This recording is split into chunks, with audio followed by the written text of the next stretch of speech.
balajile folonu wara DJ wara malindo balajile folonu malin program yon sigile malin program keneka ugamji kono nega kanye duru katabla fo nega kanye wolofla mon make ma zuma na konta DJ wara kamande foli duru makanko kamande foli duru makanko malde juru duma simo balajile don so oni ko simo musmani simo chemo balajile folonu so de nyuma kay ngebe folonu malin program DJ wara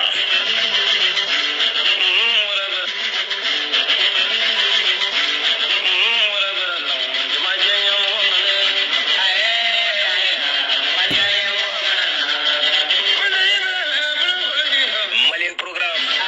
wati kari Sen FM radio la kaw son juru duma foli duma kaw kumbande foli duma kaw mali foli duma so de nyuma kay ngebe balajile nega kanye duru katabla fo nega kanye wolofla mali foli duma ka balajile ko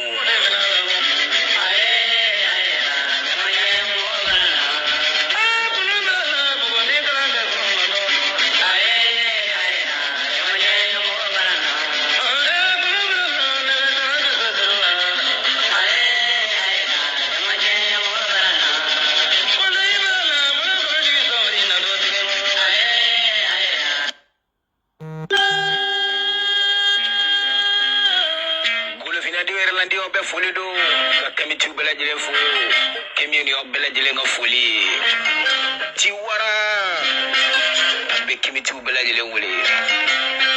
beste Traoré wabo wati sira Traoré ayna nga furo sene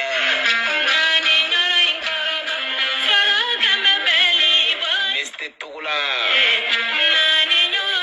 ti wati sira Chibete ngatambiri furo kono de ni wati do kumasira ukafo ukake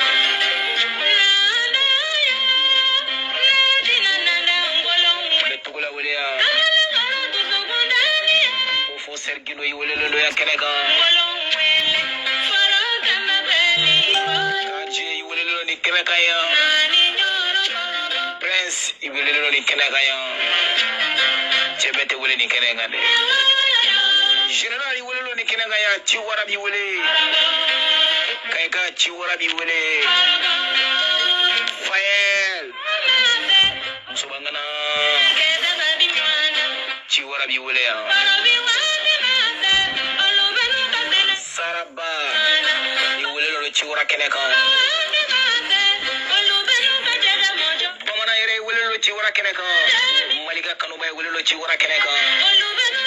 Jasa ifene welelo mande masai welelo nikenaka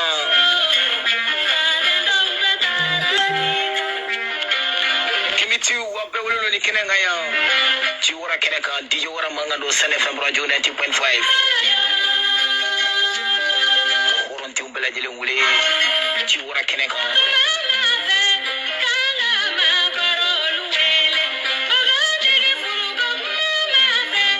sigira boro keneka ambe professeur Gino wele ni kenaka ya kenaka on hakilu la kuno on place la bomana yasraka mande ka yasraka wage anyi fere wele ni kenaka ya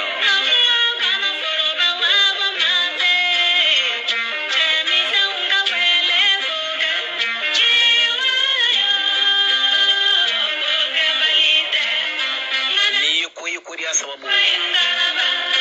matike mai mako inna mawbule bita mawbule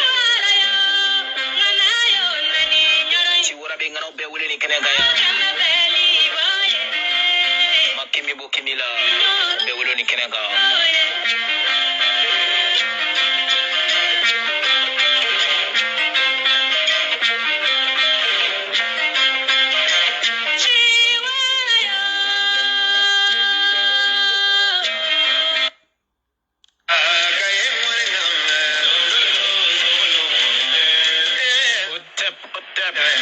kimiti wa folendo ni kimiti ka kene sigile yawo ya yere nyongonte ko faso be dem flaso ko faso chila ni faso jola kimiti wa folendo faso jokeneka façon 1 façon 2 D façon 3 balaji le folo no façon 4 balaji le folo ne wati konna manga boba fama fo foni kenenga président Jackie ika foli bi hornya kono makor hakli sigile président Jackie manga funa ngeni fitini fo ni doni ko wala makumulo kono naskile baka Francis kila nyamanton trawle misti trawle nyamanton ifolelo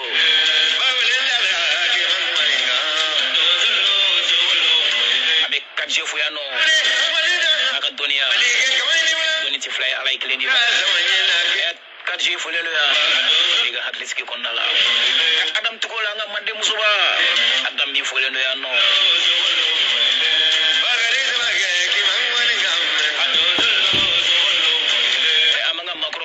kimiti makro belaje le fuleno ano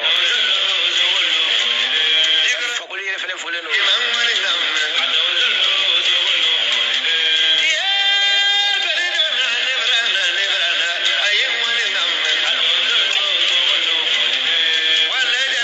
Jalib Istadogo Faraoul Tasamanga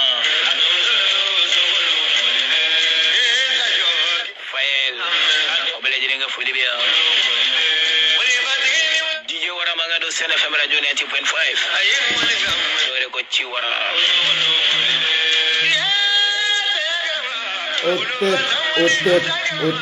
Otep Golofinde bela jele folendo yere keleke baga mogo bela jele folendo ni ambole bituni kana anjongo ayo de fode en tant que en farafin hagili menelendo ka siri jema nunu fe an tɛ se k'an sigilen to tuguni f'an ka kuma de an hakili kɛ ka jema nunu ka kumakan nunu minɛ wa o de an toli ye kɔta f'an ko kuma kelen de kɛ k'an hakili bɔ juru la dɛ an bɔlen bi tuguni ka na an congo ni an ka karamɔgɔ dɔ ye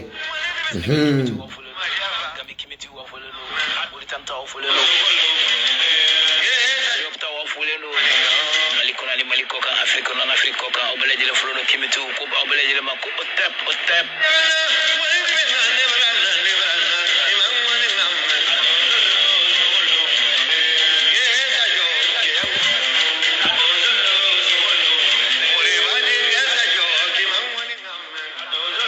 fakole le fene foleno obeleje le folo de wati ngono ko otep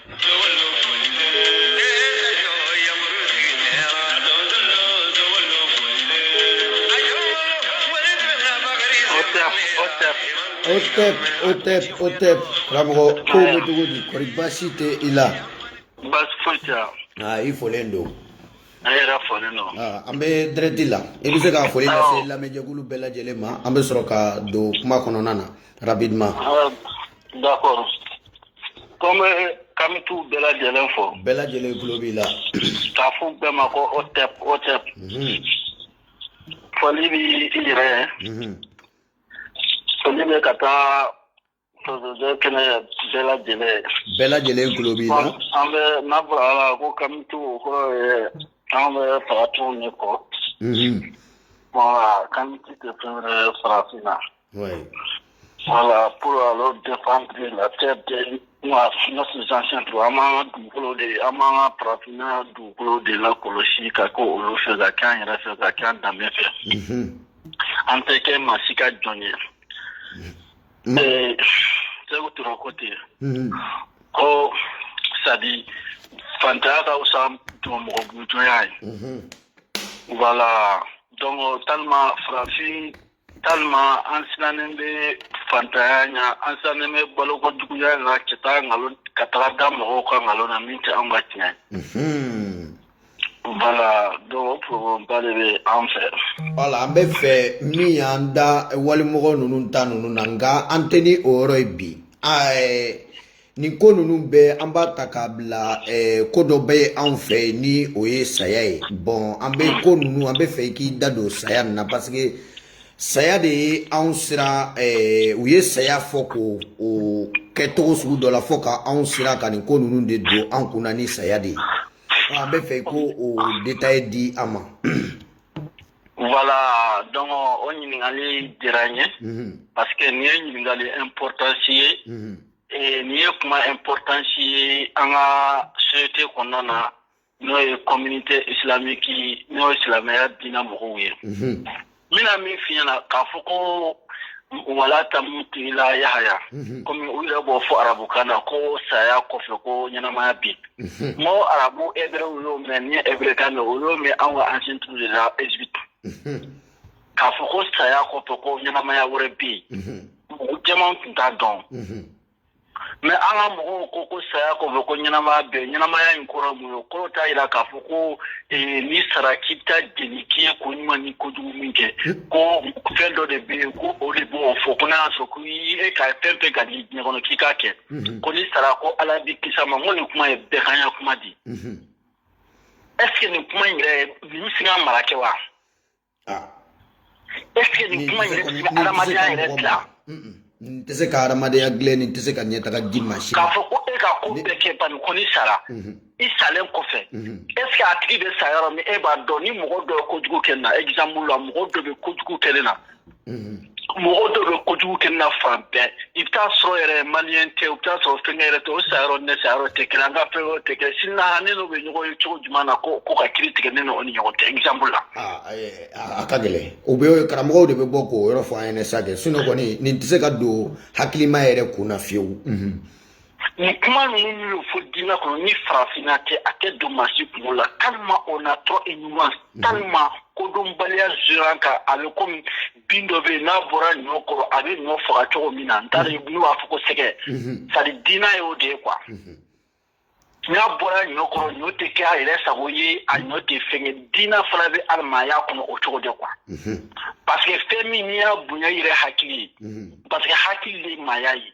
donc n'i ye diinɛ ta k'a bila i yɛrɛ sanfɛ dɔrɔn hali muta n'i ye maa ta k'a bila i sanfɛ dɔrɔn n'i kɛra ka jɔn ye i b'a sɔrɔ diinɛ ye jɔnya de bon mɔgɔ min y'a expliqué sisan e y'o de ka jɔn ye parce que o de ko k'ale ko min ko k'o kɛ ko o n'a ale ka kira donc a bɛ komi ale nana jɔnya posa quoi ko parce que ala y'a posa ale kan parce que ale ko ko ale ka ala ka jɔn ye ale ye mais ale fana ka jɔn ye anw ye o kuma la quoi.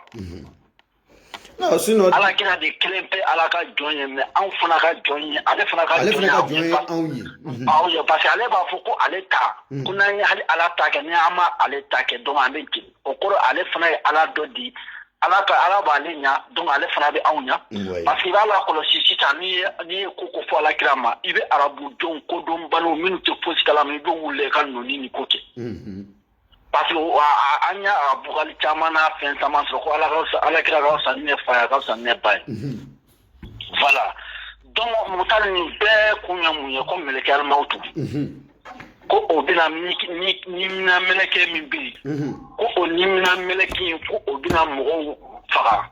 ko n'o ye mɛlɛkɛ alimawutu ye ko ne bɛna bɛɛ ni sama mutali mɔlɛkɛ alimawutu kelen bɛɛ bɛ se ka na ni mɔgɔw bɛ sa tile kɔnɔ coronavirus tun bɛ mɔgɔ ba kelen ni mɔgɔ fɛnkɛw faga mɛlɛkɛ alimawutu bɛna kɔ bɛɛ ni minɛ. Mɛlɛkɛ alimawutu a kɔni a na siɲɛ caman kɛ o mɔgɔw ni nɔfɛ. N ka na siɲɛ caman kɛ o mɔgɔ caman ni nɔfɛ. Est ce que mɛlɛkɛ alimawutu ko ye o ma dɔ b'o la. A kɔni an t'o kuma yɛrɛ mɛn n'o datuguni o. Voilà donc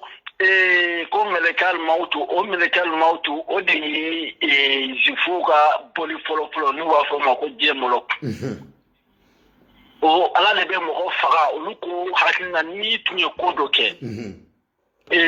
o n'i tun bɛ taga yen i k'i kali o boli in na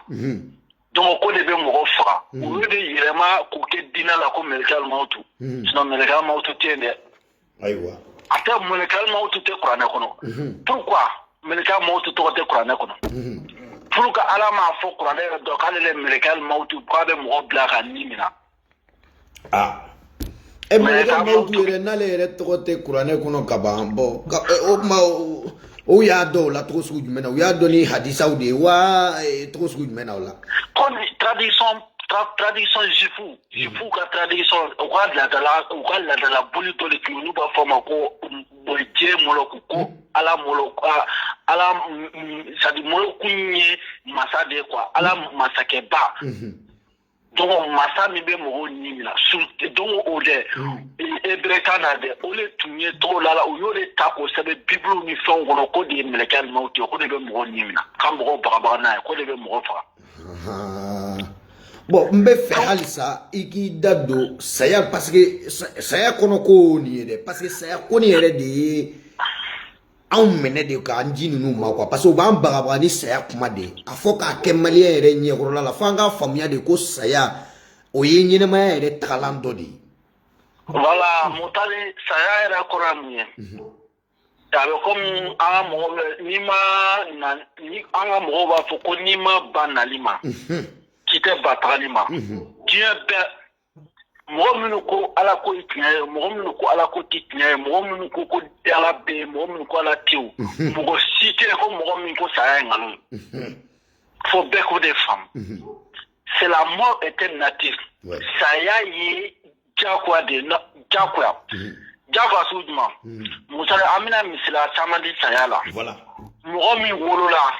nale ni fionte ya wolola parce que an ga famille ni sayati jakwa yi mo tumanga na dugulo sanfé a réformer le no mo tumanga na dugulo sanfé ça dit kodo bila quoi fait do bila quoi mo petumanga ka kenet no tum kera sayati ti mais tangue dien ko mo be do e na mara do nya finto do tro dilembe na do non le me nyona kala do nya kise tula do fenga tango non na dien ko saya le bo be pa an mo bo est-ce que nous tani saya ti on de la place oudma ah la viada kon do yi nous formera kana o tola wala sa o kormu borula o le be bani be tra korma wala afina ke ni be be fale kuruma doma fale kuruma fo itola ni ka sageli doina afina ke ni mina be fale kuru doma fale kuru ni defo bala parce que defo te mo ni na de defo be fale kuru lela avec fale kuru mina voilà ni bana wolole c'est ati dimi donc no bana ti dimi o inatir di est-ce a femme o mo simo ke o karana eredi donc o tsangwa o nibo o sapte dako o nibe kula tumamna o fale kurunta donc ashinama fo mako saya donc o betra kaboy donc c'est normal ni mo mire koko kebe ala ko ke ko dina de ka ko comme nango ko dina ti ko jombi ko yereda ou bien ko jombi efa parce que ibado ne malien mogo do lame o ka jati mene de abe do kuna malien do kuna mafro bete mais abe do kuna ko islamia de nanani sayay wasro atete de islamia manani sayay islamia ko kula de nya kono ouais islamia ire ko kula de nya kono avant la religion philosophe, la religion politique et la religion dictature. Donc, Islamia est kokura nyakoro kofo Islamia bela djelenya. Plus de milliards d'années bien yo de ke. Oui. Est-ce que bien milliards d'années de ke milliards, 100 milliards. Est-ce qu'il y a un kasro manifum reste tout du kolo santé. Faut au million faut manifum fana kana du kolo santé, fana un milliard gi. Ya waso avec fo fin de la consommation depuis sangolo perdre la consommation la drogue mo ya ala ni sari sangolo nana ke tabako ko e mo nyakro sino fo mo sangolo kite kabako ko lu nyakro kwa parce que waso consommation mais depuis kamini sangolo perdre la par rapport la invers perdre la consommation la drogue mo nana ka ala ni donc alama ira ira mogola alama fokale ni mogo de miri ka toko da alala mogo de miri ka foko la créateur de la terre et la chair donc je vous fona olu kuma uta ko lu sabeli ulu kono ka foko ala e olu ci donc ka mogo babana donc saya te ko kuraye dina nana saya so bo mi lu bi miro la olu hakina ni bekan bekele dina nana saya so anya me ko kira era mogo saraka so te islamique en tout cas donc dina de kokura je kono saya te kokura donc dina mo ba u ka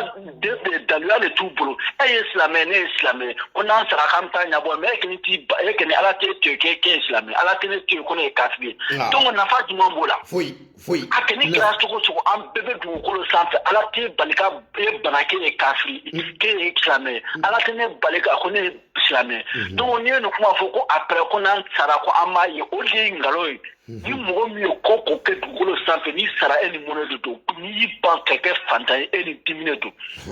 est ce que y'a faamu ni adamaden di dugukolo in sanfɛ est ce que y'a faamu i bɛ ɲɛnamaya min kɛ système min na n'i nana o ye système wɛrɛ di est ce que y'a faamu donc ni toujours ni mana bɛɛ farikolo min ma a b'o accepter a bɛ ko la o de kosɔn diyagoya ni bɛ taga parce que ni kɛra ni mɔgɔ dɔ namara a tɛ taa yɔrɔ si ale ni tɔɲɔnnen don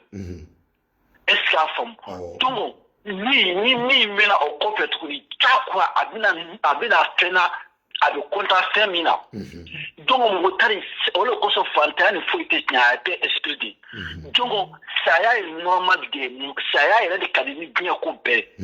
mutari ni saya tun man di ni mɔgɔ degunna fɛn fɔlɔ bɛ jigin kɔnɔ ko hali n k'an yɛrɛ faga sinon kɔni karamɔgɔw ye saya fɔ k'anw na siran ɲɛ fɔ k'an bɛɛ kɛ sa ayiwa n'u y'a fɔli daminɛ kɔni komi an bɛɛ ka taa an kun fɛ voilà parce que olu ka mun ye parce que anw ka limite ka dɔgɔ kojugu an wolola jamana minnu kan jamana kodɔn ka dɔgɔ ye limite ka dɔgɔ ye faamuyali ka dɔgɔ ye miiri ka dɔgɔ parce que e bɛ wolo société min kɔnɔna na olu ka dɔnni e kɛra cogo cogo olu ka dɔnni limite n'i tɛmɛna o kan dɔrɔn u bɛ kɛlɛ est ce que diyagoya e ka limite ka ban anw filɛ anw tellement anw ye kodɔn f'anw ko ko diinɛ tɛ tiɲɛ an n'u bɛ bɛn yan an ko silamɛya tɛ tiɲɛ an n'u bɛ bɛn yan par rapport ko an ko silamɛya tɛ tiɲɛ parce que min fɔra silamɛya kɔrɔ a bɛɛ nkalon donc n'i nana anw ma sisan k'i ni anw bɛ débat kɛ silamɛya kan ko silamɛya tɛ tiɲɛ c'est à dire an n'i bɛ débat k'a kan walasa k'e de bɔ fili kɔnɔ sinon anw bolo anw mɔ ni mɔgɔ tɛ débat kɛ nkalon kan silamɛya nkalon de. ne yɛrɛ kɔni n'i nana k'i bɛ na kuranɛ kɔni dayɛlɛ k'i ka dalilu ta o kɔnɔ yɔrɔ min na ne bɛ bɔ a tɔw la o fɔ ni voilà. Donc fɛn min tɛ tiɲɛ ye est ce que tiɲɛ ɲini o kɔnɔ ayi a ɲini kɔni t'o kɔnɔ voilà fɛn min tɛ tiɲɛ est ce que o bɛ se ka kɛ tiɲɛ ye wa nafa tɛ fɛn min na est ce que e bɛ se ka nafa la k'a la n'i ko k'i bɛ nafa la k'a la i b'a yɛlɛma c'est à dire la religion est un grand marketing silamɛya n'i b'a kɔnɔ soit i ka kɛ mouton ye soit i ka wari sɔrɔ par rapport qui est mouton là, celui qui vient avec nous, mais nous bina débat qui en fait. Quand on veut dîner là, face à quand on les dîner mouton. Sinon, nous le faisons sur dîner quand nous le bas de qu'on a le cas féministe là, il n'est jamais au lieu de débat qu'on a. Aïe, quand on veut tout là, Hydra dengue, on y a là, il a un groupe sans fait. Pour dans la cam la dîner qu'on peut quitter. Karamɔgɔ bina bɛɛ fɔ général min bɛ manamana kan fa la an y'a layɛlɛ a ma se ka kuma diinɛ kan foyi a karamɔgɔ ka dɔw mali kɔnɔ n'aw ma débat bila min ma k'i kana an ka débat kɛ o si ma se parce que a bɛɛ bɛ nkalon de kan u bɛ baladi aw bɛ sigi to ko mɔgɔ dɔ kota mais e yɛrɛ ko di e yɛrɛ hakilina ko di e yɛrɛ ko di e bɛ sigi ka diɲɛlatigɛ bɛɛ lajɛlen kɛ ko mɔgɔ dɔ kata est ce que o ni bɛɛ k'an bɛɛ tɛ kelen ko o y'i bannen k'i hakili la baara de o kɔrɔ ko hakili t'e la mɔgɔ minnu y'a fɔ e ɲɛna hakili de b'o de la i y'a ye wa voilà donc saya mɔgɔ si tɛ sa n y'o de kuma ɲɛfɔ na mutari an ka jate minɛ dɔrɔn mɔgɔ minnu bɛ wolo u ka diɲɛlatigɛ kɔnɔ fo ka taa sa u tɛ bɔ so kɔnɔ bana bolo olu ye mun ye olu ye ka diɲɛlatigɛ nafa tun kɛra la ayi o doni na mɛ l'État nafa wɛrɛ bɛna ka na parce que min bɛna du farikolo min na o fale bɛna kɛ koba dɔ ye mutari o tɛ nkalon tigɛ dɛ ni kelen t'i diya siɲɛ fila dɛ wa o kɔni o kɛ ka bon avec l'État o de kosɔn an ka mɔgɔw b'a fɔ ko diɲɛ yɛlɛma ye yɛlɛma ko ne bɛ diɲɛ kɔnɔ de mais ni sara dun i ma yɛlɛma est ce que y'a faamu donc saya tɛ kojugu ye u ka han dɛ e k'i ta bɛɛ kɛ bani an bɛ ɲɔgɔn sɔrɔ ala fɛ ala tɛ fosi la fo ka mɔgɔw garidi k'a bɛ taa mɔgɔw jɛ est ce que o ye ala ɲuman ye Ah, on connaît. Rien ne peut pas diriger nous-mêmes. Ah, quand on entend Beke, Moutari ne est salé, Moro salé, Kofé, Moro salé, Kofé, Sieta et Kato Kele. Il faut aller au Kodonai. Aïe, voilà, c'est ce qui mène même. Donc, il va voilà, on y a de comment celui qui insulte de Dieu, Moromuni à la noni, Moromuni Kokoni à la Kumana, ni Moroyo à la noni, Kiramuni Koni à la Kumana, à la noni. Ni Moroy à la Toya, Moromuni Koko à la Moromuni Liu Boko à la Kota Fango, Batuka Masata, Piotaka, Moro, à la droite, à la droite. Oh, de à la droite. Parce que, ni Nabila Ibrahima est à la jet. On va former que les anciens tout des Hébreux. Donc, il faut que Bonaouye, il faut Mokaouye. On avait la Ibrahima. A fait une carte à la ou les trop de ma. À ma trop la ala. Moutaï. Allez, tu m'as voulu le Kostangolo de Dougolo Damasa. Ah, oui, comme un bon ou les littoraux. Voilà. Moutaï a été libre sur le qu'on avait la Ibrahima. Lui, à un coco à la troisième. Arabu Bemba. Arabu Bola Momununa. Ah, mais à la ouais, tu m'as le boulot. Ni avait mis bateau. À auto. Mais ni avait correct. Aba ira ka foko sangolo ko gambara. Comme au est allé à la. Mais à la ouais bateau. Mais mon temps, nous n'a pas fait un suite qu'on avait la Ibrahima tinté bateau. Oui. Ne quand on est talent que tu combines. Parce que Kalante dro comme ça de la parce que l'ouro kacha. Oui. L'ouro menu pora internationalement comme on trompé. Oui, à savoir au courant au l'ouro courant voilà ça comme on manipule quoi na façon. Est-ce qu'il y a femme n'entra et Isaac Kona n'entra et Jet Konana. Et premier taxima. Nabila Ibrahima a eu le droit de faire canem. Quand Nabila Ibrahima tombé. C'est-à-dire artoclosie ni archéologie ou bouraye ou konana notre il a Syrie fenge notre Palestine ni Israël mi ñonté o dugu na ko mo ma dalika sigi otana atete moko archéologie be bora kanani mi be fode ni Nabila Ibrahima tume o tume Égypte ni Syrie ni ñonté Syrie ni Égypte be frontière là Nabila Ibrahima yitu ole la luno kata usteke Égypte Atraso, édition B, Kane fera pour qu'elle sacrifie. Mais à ce arabu fait au l'ultime demseni douga à la manouba for qu'on parle. Ka demseni kenema ere mene foi tala ka fa. Kitinima ere ba ta ka di ama aboli jole male mugore ube mugo saba no be demseni ta do ka ta ba ta smale ere nyana mutar. Aywa malion akulobe abe arabu munun koko silamea de. Aywa akulobu ubona uka baraketa konna. Aywa temeni kuma. Voilà donc mutari o koso utma unana mufa hadisa kono. Ko arabu tume musulmanu ne faga ko uga kafira uga tingalon fi. Kuma yi transformer le te. Pour que et ngano uka alama na be fuma ko bal. O balinde. Donc o yo de sanse sisa. Donc tuma mina Nabila Ibrahima tale anga ancien trou fait. Ako awe batu ke chudma oluko ko olube batu ke est-ce a femme pêche no sagafa ka sagafa parce que sagafa bon ndanga depuis Égypte donc on veut saga de fera sao ça on veut saga do fera ko fera boli da sahara ni sa fenge comme dolo nu dolo mi kanga na o dolo mi kanga na ya mo ba ko dolo saga ni fe nu donc o saga nu fera ni ya so islamia so ba mblo me bi o to peke islamia ko donc motare ale na len sisa wala sa ale ka singa ko nyelema n'ale tara k'a fɔ ko ko ale taara Égypte fimanw fɛ ko fimanw ye ale ɲɛ yɛlɛ ka fɛn dɔ f'a yɛrɛ ɲɛna mɔgɔw bɛna tigɛ a la k'a fɔ k'a bɛ min fɔ nkalon don donc a ye mun kɛ sisan donc a y'a yira de sisan ko ale ye Ala dani ko Ala ko a bɛna den d'a ma ko den ko Ala ye o den min d'ale ma k'ale ko k'ale b'o faga Ala ye. Mutari ayeni kuma fo no kera Ala te boli ya o Ala ka juguni boli yere boli do fiu a sege so la mo ne be taw ga boli le dali boli le ba fo ko ni dentine ma kongi fa la ga boli ta tawiye oui parce que donc on vient créer un mot que les chrétiens qu'on tu es bolissona ou dit arabu kamini qu'on faut bi halbi arabu be bolisson dina ye bolissoni parce que atamani na awa amo ouais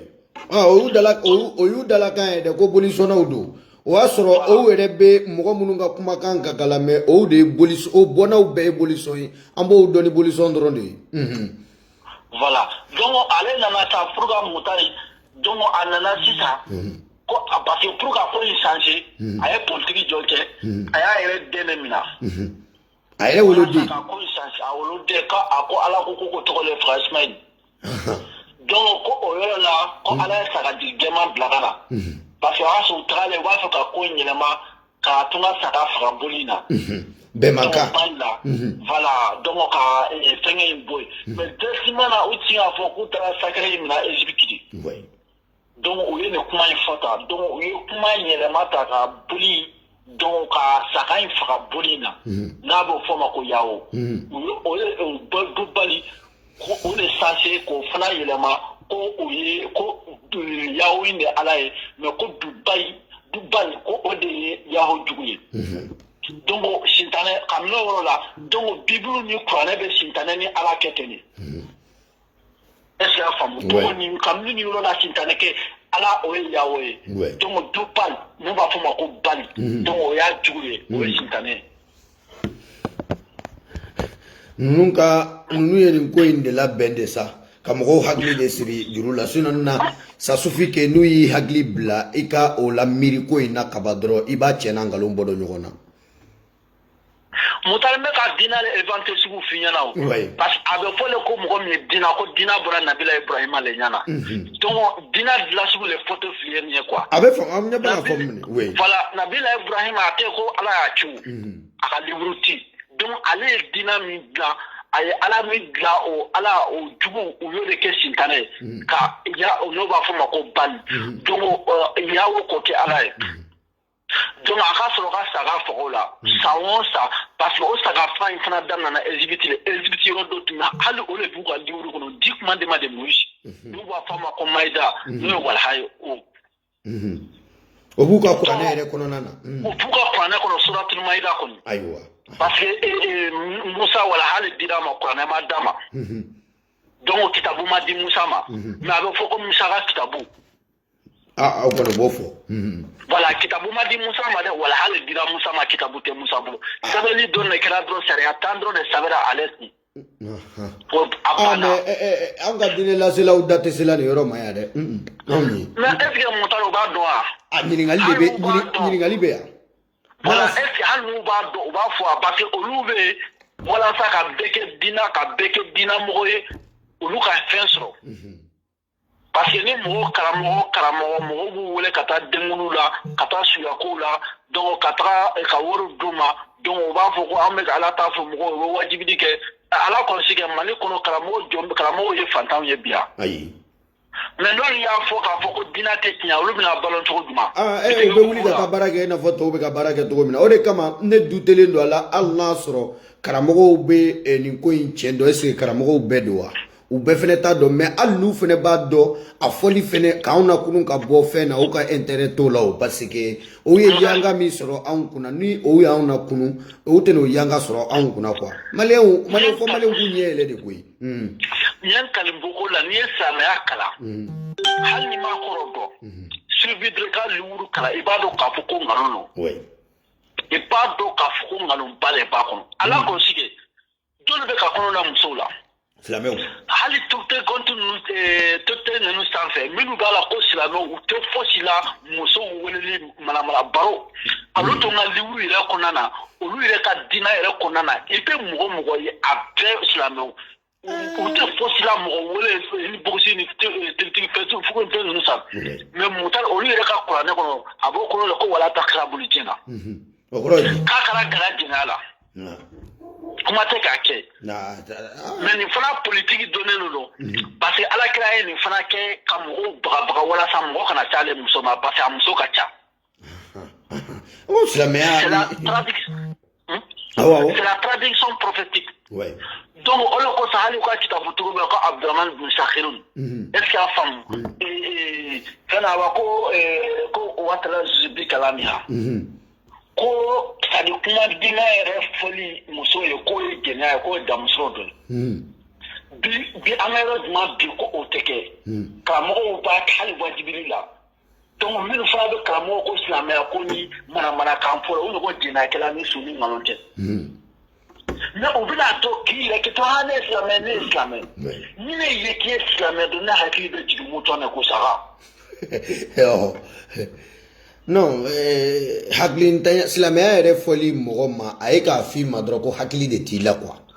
voilà nous donc ye dina de la tout le frère Musa nana tuguni Musa fana nana oya ila sako wala sako anga francun ka fanga tinya a francun ke fantaye ku bali tinya kono nayi o wakati mo dalembe au spiritualité de là parce que na fiana ko cosmos est un perdu par rapport à l'univers donc una na sha ka ala do bla ala mimbe sanfo wala mero ka foko no luti ko frawna be ka mo mara ko ka mo ke jonye ko ka jifu fra ko ka tenge kete parce que ko so mo chama yo ye ka jifu fra jifu ye ko tama ke nyego de jifu ye manipulation chama ne ke dina ko ni no ta mo ba ko arabu ka dina ko sai ne o sama e dina ko on se met à arabe dit ça m'a fait dans la table là parce qu'aller arabe les fait je vous les fait ça là donc dina te faut c'est comme là qui a tant de phobie pour ni ne tout donc comment nous parle au bake donc au pas de word de besra là et reka chef le bi faut ka dafru bunya mo même masikala là mai watra akona antena ni bile washilla antena ni bile nugula ere fiu mami beti tabere ba mena Mohamed tu me taïla tekle dine sababu yala bi ale baka glegi bacheta ke I baraka bere bala kamana mala kampo moye kaba ko dando de donc dina c'était un marketing par rapport à donc aweni awa kuma ni mina malion ka famu sadi dina reskilembe baka ko sona anana ni saya bi saya wureke nyana maya wureke lahara kwa kapoko manifini la singa bi espace la limite ko yoro be ko mo bi singa vie non ti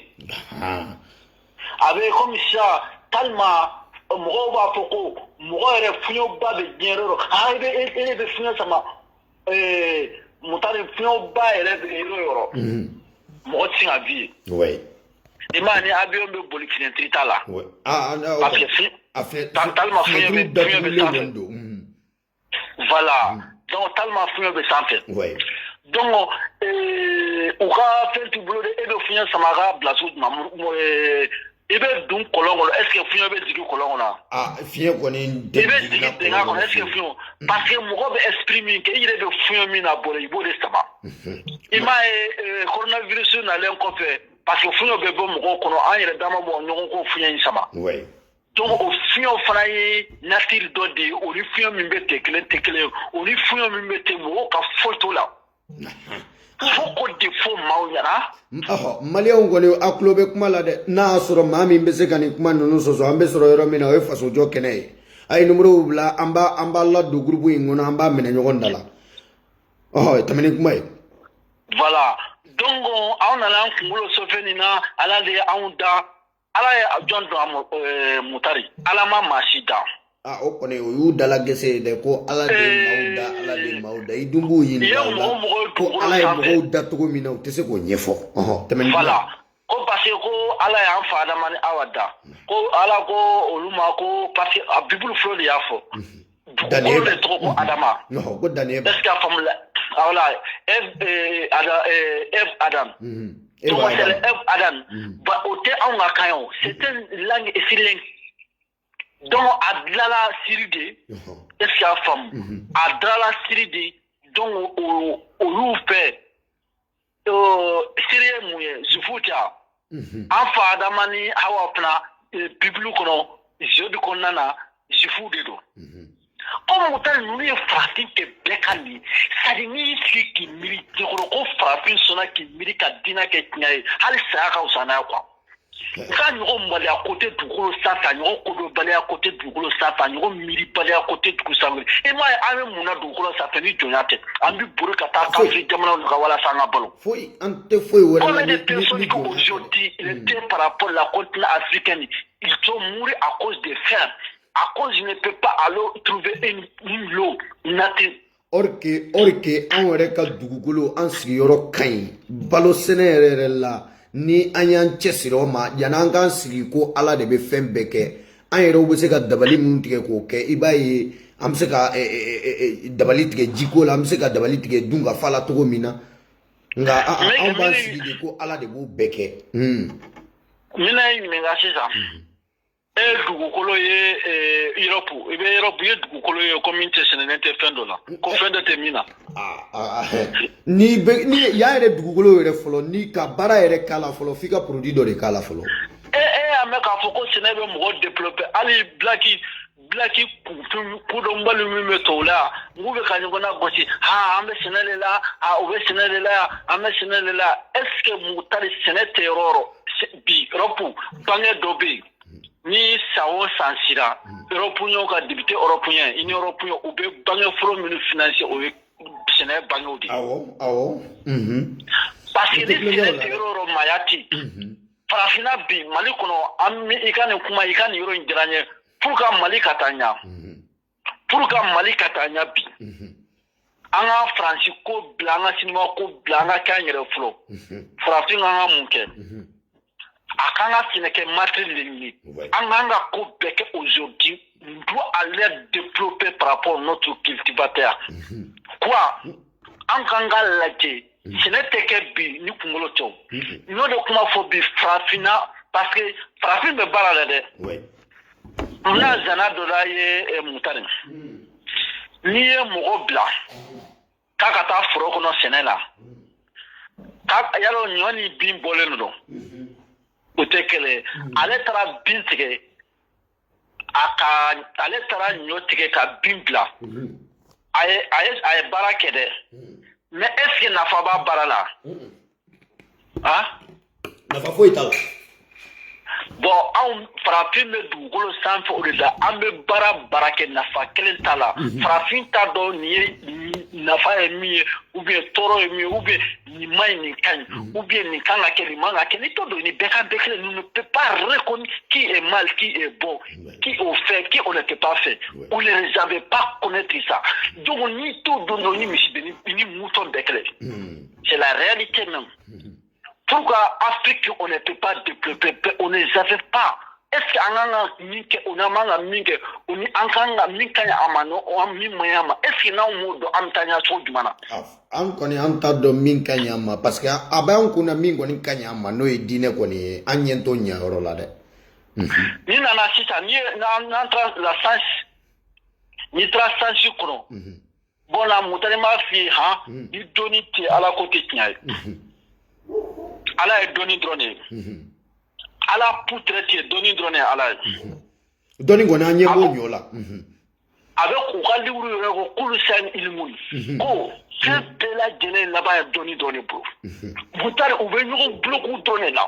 i bɛ fɛn fɛn ɲini diɲɛ kɔnɔ dɔnni ɲini sinon a bɛɛ nkalon ɲɔgɔn bloku farafinw nalen ɲɔgɔn bloku min kɛ n y'o de fɔ n'an ma na tiɲɛ yɛrɛ réalité de kan. Ça digne amana réalité le cas eba ante tiaka ne ipe mo kemelita ni don una o te réalité là parce que on allait ala ko ke to mina ala ko tuy ni pas fait ka ala don il veut donner ni ni est donné que itina ke maka jonye itina bala mana itina dese ki re balo awa itina tu ko fe awa ni matin ngona awa itina si mama matina sima parce que bisi re balo ado fole mako kodon ado fole mako maya ado fole mako horonya ado fole mako dambe mais ekati si mana kan fola ko mo kala wori taga dema en mouton betekle mo ma di e ma o mouton e mi fa vous êtes des moutons. Oui. On est côté à te venir. Ah, mais nous avons mouton ya kajugu, nous avons sagaya kajugu, et nous avons wari de takadi mai. parce que ala ko sike kuma do bo fo mali kono sika no nam ni entra de bala yoro do nanye no kuma fo mo mo bina ko kamno wulu la kuma ni kuma me c'est vrai parce que anga jamana kono bebi miri hakinga kelena ni nana do ni dina ko fo de bebe wuri le hal dem sene mi mawlo ka ba kono fla ba nya fo ko do bebe femido dina nya fo le mala ko do le wa bon amala on de kembe ko de ta ko ke ko do de mami be se ki sigi ko arabu bona ya fo tanta arabu bona wala ala ko tanta o de ambulu ko do no di orke o te ko do na de o e ka bo oro les Africains, on a commencé encore faire une guerre esclavagiste. Bi, Maliako, Masuko, Bi, Ali Bi Frafine Beka ala Dali, Donyala. Bi Frafine Beka Donya Kura Yatuni. Et alors, Moutani Francis Tagale en fait, parce que Moko Hakina ko Anwako et Dina Kelempede. Non, on met Djema Be contre la Djema Minuta fait à développer. Francis Tale Mala. Francis kuma juman fo Francis aga fenge siko bargan iba ko do bamanagana ay ka bi mo ka ki ka feminina ima utara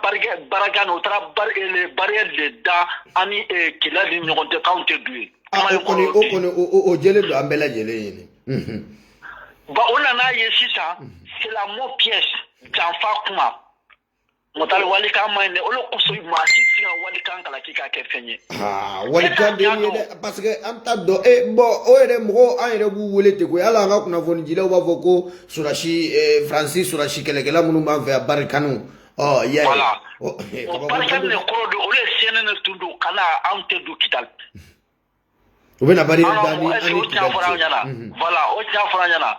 o ya do sa ko imaga o ya ele maga ke servane ibe serval fana do ay ofo be kan nu be mara kumo kono ni espagne ba ko salbaxe ni kaye ni français la mot secret de quoi ça dit au frère mot piège il y a l'espagnol ba fa espagnol ba fa ma espagnol ko la ko salbaxe voilà donc beka min be marayo de unana o de sianye beka o ne o puni an marate quoi prato de ko to kani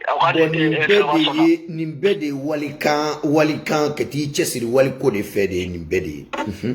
parce que na soro ubeka ni kuma nunu fo aw yene bamananga na jamana de munu mago be jamana ko rela parce que i mago ka ke fe na fo fe mi ka fi na fo fi ko famia de o nyaewa. Voilà. Donc, on m'a côté quand on attaque à l'université master ça va là. Mais match on manipulé. Canada Dieu mon paiement. Ni na la kuma on yana droit mi bla ni bo droit mi la to kan fote arabu kan fote anglais te espagnol te. Non, hakilika tinya hakilika bara kamitu on yeteni. C'est la nature qui est puissant. Tony natri de pichai on ma moke o janfa avant na moke o janfa on te sila bi mutari fo jema nana tenke frafina fote maradro na kanke join ayere bo fo kramo kaika kuma ni roso jila ayere ba fote ko foi tikete gansa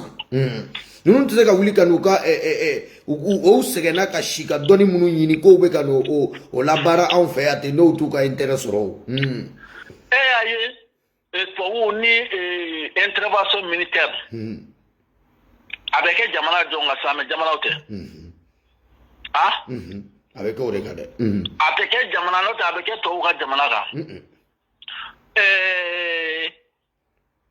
Francis nana sans kononto obe anga jamana kunana san kononto o te tile kononto ede san kononto kon te tile kononto fiu san kononto fana mutar o te fewore dalo o lebe armeni fon fana gla kadi bambratuma kadi jadi suma atete moka ils sont des mercenaires mercenaires de Oli on le transforme ko en meka esuwele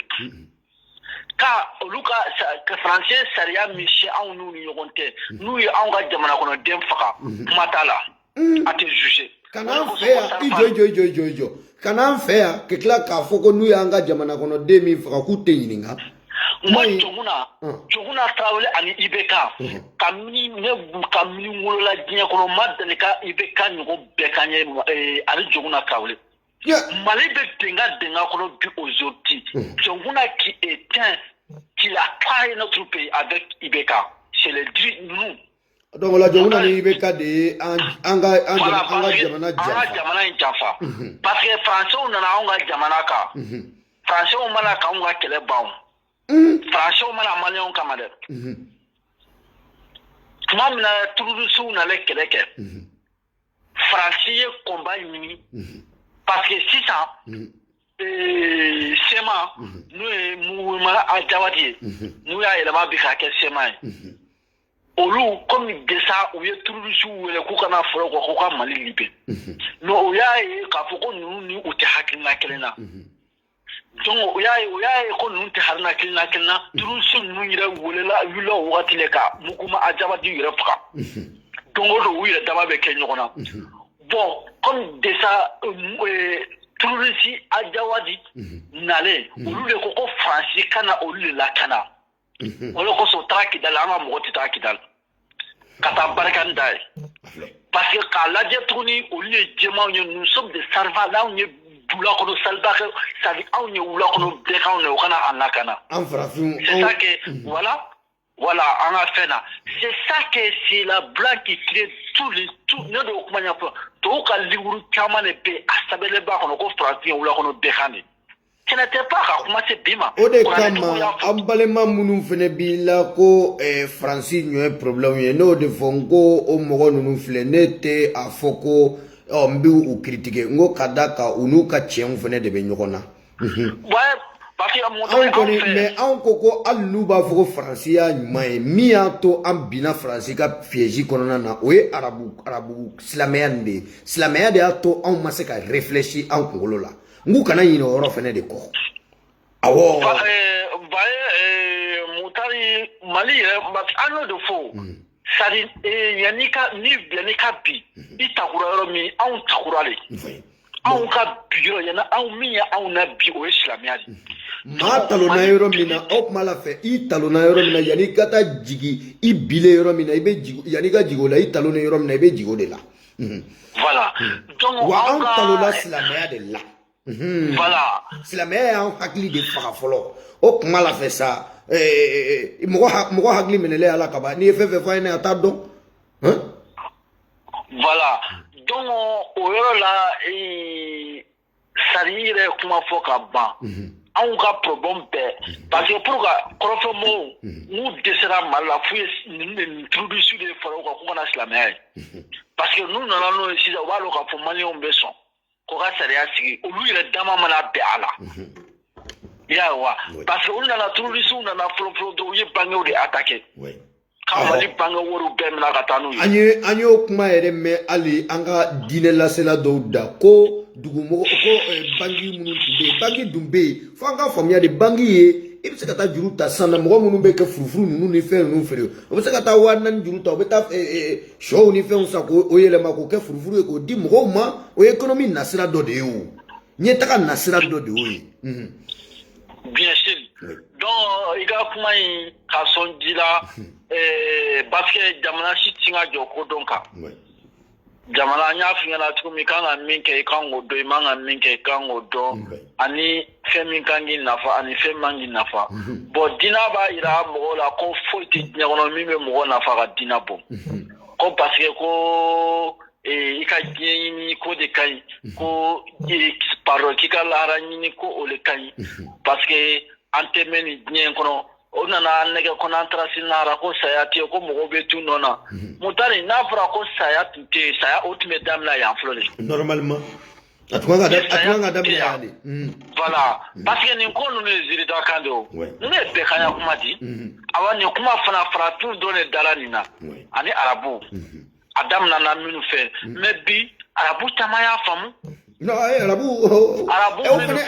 ne fana tɛ jigila arabu la ni arabu dala la koyi parce que a nafa dɔ bɛ ka se arabu ma o an bɛ miliyɔn minnu cɛ ka taa ji arabuw ma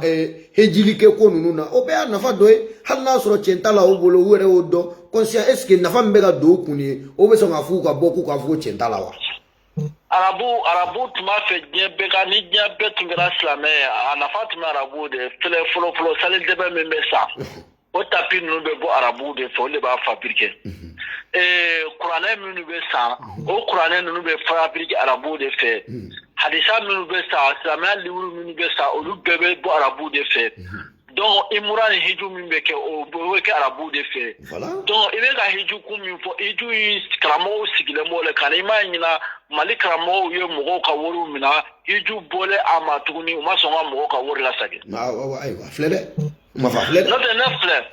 ne y'o de fɔ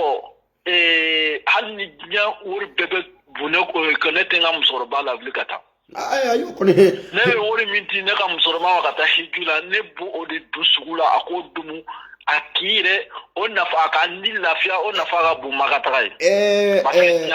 ka i ka nin yɔrɔnin kuma nisɔndiya la hejila taga wari ni miliyɔn joli don an ka kɛ miliyɔn 3 ye wala an ka kɛ miliyɔn 3 ye ɔ miliyɔn 3 ni i bɛ se ka moto telimani jeli san k'o ji dɔgɔnin jeli ma o bɛ se k'a yɛrɛ a ka denbaya balo n'o ye. ka denbaya la balo o bɛ tusen yɛrɛ sɔrɔ bamakɔ o tɛna se k'a yɛrɛ ta hali yanni o kana sa ji ka yan o tɛna a ka denbaya balo ni o wariw ye yanni i ka don magantaga la fufalaki. parce que ni analyse ninnu yɛrɛ la ne y'o de kuma ɲɛfɔ n ko an tɛ jate de minɛ sɛgɛn sin ka bɔ anw na quoi hali ni ye warimugu ta k'a tun farafinna ka wari di bɛɛ ma sɛgɛn sin ka bɔ an na parce que an t'a dɔn min bɛ an ɲa ni min b'an tiɲɛ o n'an t'a dɔn an kan ka min kɛ n'an man ka min kɛ donc nin bɛɛ ye kalan de ye nin bɛɛ à partir de la économique nin bɛɛ ye kalan dɔ de ye est ce que y'a faamu donc anw ka fɛnkɛ ye min ye walasa mali ka taa ɲa an bɛ silamɛya de bɔ yen ka bɔ fɛn bɛɛ sanfɛ maliyɛnw dun tɛ fɛ k'o kuma mɛn dɛ ka jamana bila fɛn bɛɛ sanfɛ jamana sariya i ka sa i ka misiri kɔnɔ o y'i kungo ye mais jamana notre pays est une laïcité wajibili tɛ kɛ kare kɔnɔ o ka bɔ yen mali misiri bɛɛ lajɛlen ka ci ka bɔ yen ka to bamakɔ misiri b'a la o ka taa dɔgɔtɔrɔw jɔ misiriw ayi an kana i komi an ye wari don misiri ninnu na kaban an kana misiri ninnu an k'u ci an ko u yɛlɛma k'u kɛ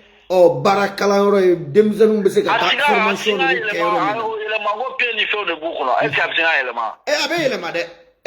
a tɛ public de kan a seli ko ye min ye ka bɔ misiriya la dɔrɔn voilà k'a kɛ dɔgɔtɔrɔso ni baarakɛyɔrɔ kalan ninnu ni o diɲɛ kalanw ye an kana an yɛrɛ ka kalanw kɛ hali n'i y'o kɛ an yɛrɛ ka kan yɛrɛ kalanni yɛrɛ yɔrɔ yɛrɛ fɔlɔ o bɛɛ ka ɲi quoi o bɛɛ ka ɲi mais min mana kɛmɛ 2 sɔrɔ min mana wari suɲɛ o bɛ taa misiri jɔ min mana wari sɔrɔ o bɛ taa misiri jɔ hali Casablanca min filɛ Algérie min filɛ misiri min bɛ Mali la o ɲɔgɔnna minɛnw bɛ Mali la a tila b'olu fɛ hali Arabu Saoudi ninnu kɔngɔ bɛ aw la minɔgɔ b'aw la fantanw tɛ bɔ a ka jamana kan muso cɛw salen bɛ yen non Mutari ni jamana in ye makari jamana ye dɛ mais foyi ma kɛ ni silamɛya kɔni i bɛ taa muso dɔw sɔrɔ yen kuma fɔ dɛ u cɛ salen don den 3 b'u bolo denw tɛ baara la a wa se t'olu ye kabako dan don n'o ye jɛnɛya kɛ sa e karamɔgɔ bɛɛ kan den e bɛ sigi a bɛ hakɛ to tɛrɛmu la quoi tellement diminen don non a bɛ mɔgɔ dimi a bɛ mɔgɔ dimi e bɛ sigilen tu k'o muso tugu traité k'o sunguruba sugu ma a dun cɛ sala ya e ma taa tama kelen d'u ma ya tubabuw ye favori di musow ma ni muso cɛ sara yan état bɛ so d'i ma baara bɛ d'i ma i ka sin k'i denw na balo walasa i denw ka se san 18 ma i denw kana kɛ kolosari ye i yɛrɛ kana kɛ sunguruba ye musow aw bɛ sungurutigɛw ni manamanakan fɔ la ka diɲɛ wari bɛɛ di aw ma mali kɔnɔ cɛ joli sara ka muso den joli musow bolo n'u bɛ souffrance da a ka ca état t'u dɛmɛ karamɔgɔw tɛ kuma kan fondation tɛ kuma kan a muso joli bɛ mali kɔnɔ n'u sigilen don o musow de bɛ bɔ mutari sadi ka su 5 heures ka taga mango fɛngɛ ko de don n dala ka video dɔ ci ma o an ye video ninnu ye maa minnu bɛ wuli n dala ka video dɔ ci ma Voilà. Donc, parce que, on le conso, amoko kele bella, muso frabe ka an kele, ko silamaya de muso bonya. Kamako dando. Ambalaka avec comme buntani ngoso mimba fara oni mimba kishi obekele. Ngoso nkoni kabako dando de ni hal ni obeka fenke femi mbeke aerema deguye niko kibe ata abola bi abiki nyaewa. Buhari kono hadisa dobe ko muso ani wulufima dongo ekan lajede muso do ani Buhari kono ko muso ani wulufima Buhari hadisa folo ni hadisa premier livre premier hadisa 8 ko wulufima ani muso 1 mètre ou bien 2 mètres no tamini nyakoro tika selji tena. Est-ce que iningali makia ko ali re furu muso wa afara ko muso donc ali mutani ni be sala dongo do ali re muso futamini nyakoro fenge ka selji tena de sala ngoni ni seli ko de ko kama ko daede ni be seli fonu be ne sara de ni be ne sara ne be parce que ne foi teke ganzana ne be seli u be ne sara de ne re ina o ka ne re fe mabo ko ne ka mo la sali anana be na ni ne ke ni be ne disponible no parce que ne te sali bragita la mo mulu be sali hydra nuni dugo nu olu be ka wori ba so an fana ta ke fude abe biaka wa kebe na sina ko dima parce que ne te bragi ni na le wori ni na mais o do o e fe ni re de voilà parce que tiante menia ke marketing ne do donc mutari muso an fɛ jare la muso ka hakɛ bosulu la an fɛ hali muso bɛ kalan kɛ silamɛya min fɔ ko muso kana bɔ i bɛ Mali ye la c'est-à-dire a bɛ fɔ ma ko la discrimination de la femme et de la par rapport à notre administration i b'a ye an fɛ hali an ka okɔlisow kɔnɔ Mali kɔnɔ kalan kelen tɛ i bɛ taa cɛw bila okɔli la o bɛ taa bin musomaninw kan pour que muso ka kalan jamana ka kalan kɛ fo ka muso de kɛ école maîtrise non muso yɛrɛ u kɛ kan ka jate yɛrɛ de ɲɛ min dɔɔnin bɛ min na musoya ta la a kɛ kan ka bila la bon foyi de ma muso dɔgɔya ni silamɛya tɛ de fo an ko de bila o tɛ Mali la dɛ ne bɛ musow dɔw kalannen ba de don fɛn b'u la u tɛ dɔgɔtɔrɔya sɔrɔ u tɛ école maîtrise sɔrɔ u tɛ ministériya sɔrɔ u tɛ foyi sɔrɔ ko parce que ko muso tobilikɛla de ko muso ga kɔnɔ muso fɛngɛ de o ye silamɛya ka baara de ye o silamɛya b'o de don mɔgɔ kun na quoi violation yɛrɛ hali Mali yɛrɛ sariya m'o fɔ donc an ka tiɲɛ fɔ o ye musow ka kalan ye fu de Mali kɔnɔ sinon e bɛ jamana min kan n b'a dɔn e bɛ jamana min kan Espagne n b'a dɔn o jamana in kan n'i taara bange bɛɛ musow de b'o baara la muso cɛ ni muso bɛɛ ka kan yan de a bɛɛ ka kan yan ni diplôme min bolo o baara bɛ d'i ma i ye cɛ i ye muso ye n'a ka kan a bɛ d'i ma ko di mais anw fɛ musow jɔlen don donc ça dit musow ka hakɛ bɔsili na parce que diinɛ bɛ yɔrɔ yɔrɔ muso tɛ se ka respecter parce que Mamadu ka baara de don Mamadu ye a ka lamɔliden musow ka ɲabɔ o muso in fɛ Mamadu muso min tun bɛ ko Zainab fo mɔgɔw ka faamu Zainabu minɛna a Mamadu den de la Madu yɛrɛ de a ye a denkɛ muso de minɛ ko o k'a yɛrɛ muso ye k'a ka muso Zainab ni kuma yɛrɛ fɔli yɛrɛ gansan ni maloyala ko ye voilà est ce que nin bɛ k'an fɛ tuma min na muso in nigiya minɛ muso in ale yɛrɛ ɲabɔlen muso in fɛ muso in ni cɛ tun tɛ bɛn a denkɛ bon Zainab yɛrɛ nana dɔn Zedi yɛrɛ y'a dɔn bon Zedi y'a dɔn bon a yɛrɛ Mamadu yɛrɛ nana fɛngɛ sisan Mamadu ko o la a nana déclarer ka parce que wagati mɔgɔ caman yɛrɛ hakili la ko Mamadu yɛrɛ woloden de Zedi bon yɔrɔ de nana a nana fɔ mɔgɔw ɲɛna ko ale ka adapté de ko mɔgɔw bɛ sin ka o bɔ i denya la ko muso furu o ye kuranɛ kolo la anw ka maaya tɛ sɔn nin ma ayi anw ka mɔgɔya kɔnɔna na nin tɛ sɔn e ma mɔgɔ kɔni ta ko o y'i den ka ban o muso kɔni ayi normalement ni ere be mogoya konona na ikekan ko muso fen quoi o ibura muso foi mangangi ni soma wa imo ko nunu chale en fait foi ma keni silamaya chale en fait atede parce que kadaka silamaya tunte en fait wati minani kuma nunu hali tundu kuma ume en fait mutare yene kuma me karamogo la ko Mamadu ya la ka la modem muso fra be kurana ko ya me karamogo la amani kuma ko basige asigara tuguni kaga jomso do nyini amuso no esafia ka sogona o fara borano kele kamno kele fo bo o ya ira ka asabe sisa ko muso kadi Mamadu ko ala yo daga ya ka bisu mo nyini fampe kawo dando ha bon aw misinga ni kuma infana son jirami ibn sagi yemi kuma fo ani ibn abbas ibn sagi yemi fo no suratul najm sura 53 verset 53 no ya efase ka boy ko Mamadu yaro nyo kuma fo ngo o kuma inte kinya me amina kuma infosa ko wa ma kala ka tu jini walisa ila ya bu ni kuma ko dina ani haramade amada fo kama fo bato kuma akora de ni yede me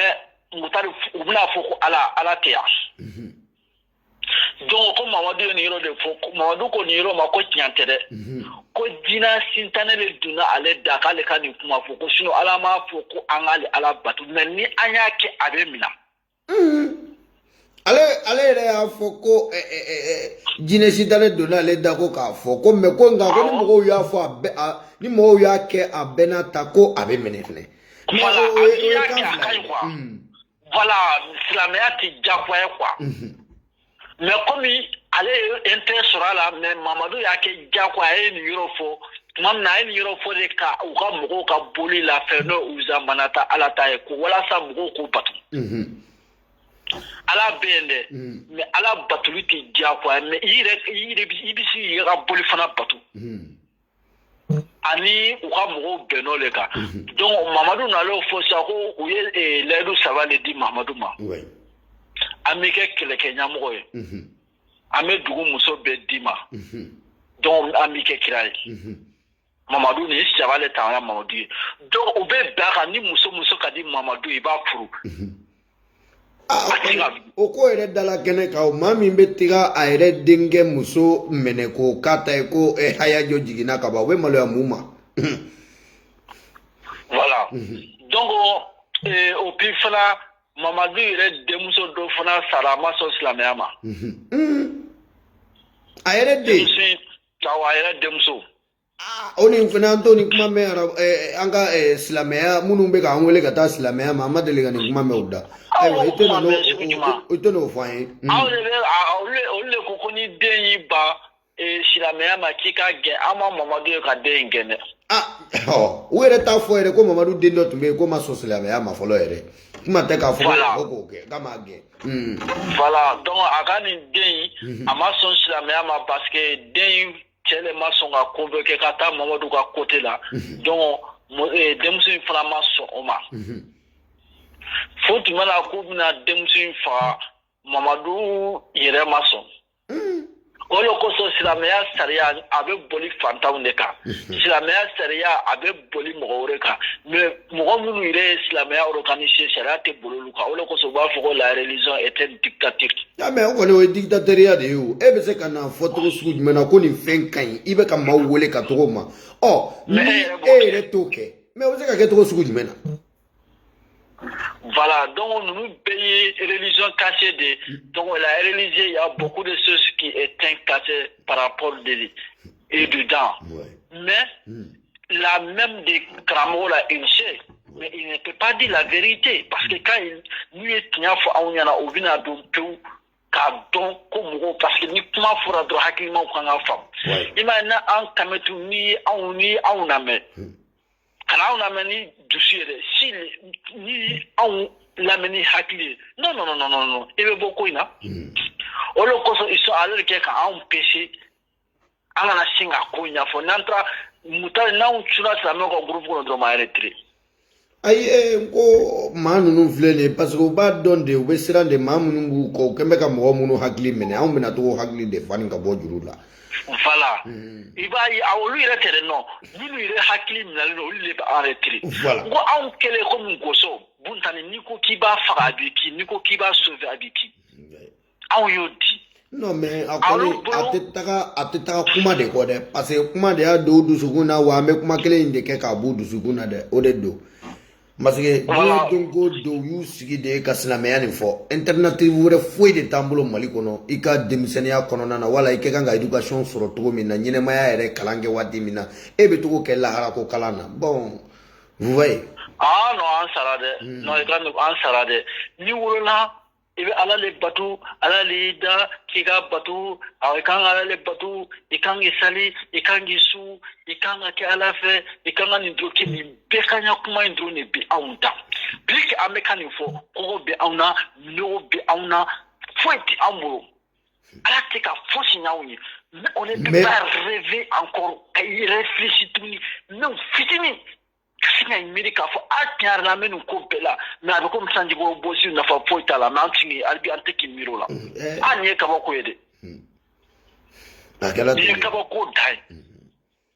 ya dona mo lo voilà montage donc il va connaître ouais mena connaître voilà dans ma révélation que so ka abla sinon kuma de ba bande mbo de fine ambe continue kuma la ibise ka ika kuma laban fo ambe soro ka be la donre sinon kuma ko ni fo ite ni bani kuma tede ne kuma wala parce que mina arabu ila ka zana da ubu fo ko arabu kana ko inal bidayatu dalalatu narun na o zana ya su ko fili ko odi ko jugu ko fili ele be mo la ci tasmala parce que olu bolo ni basila me amadri filne no donc be jen o kan jana in koro doy donc o kele an fana ka mo bo filne ko o fili de fana an ke fanta odi jon ye bi wa ka fo donc anga ha ngo fa ka fo mi de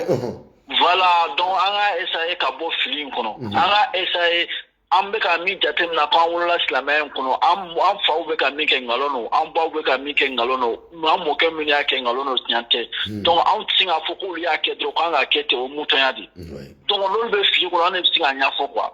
voilà am kamitu fle grâce à si am masa ya fam am masa re la sharapi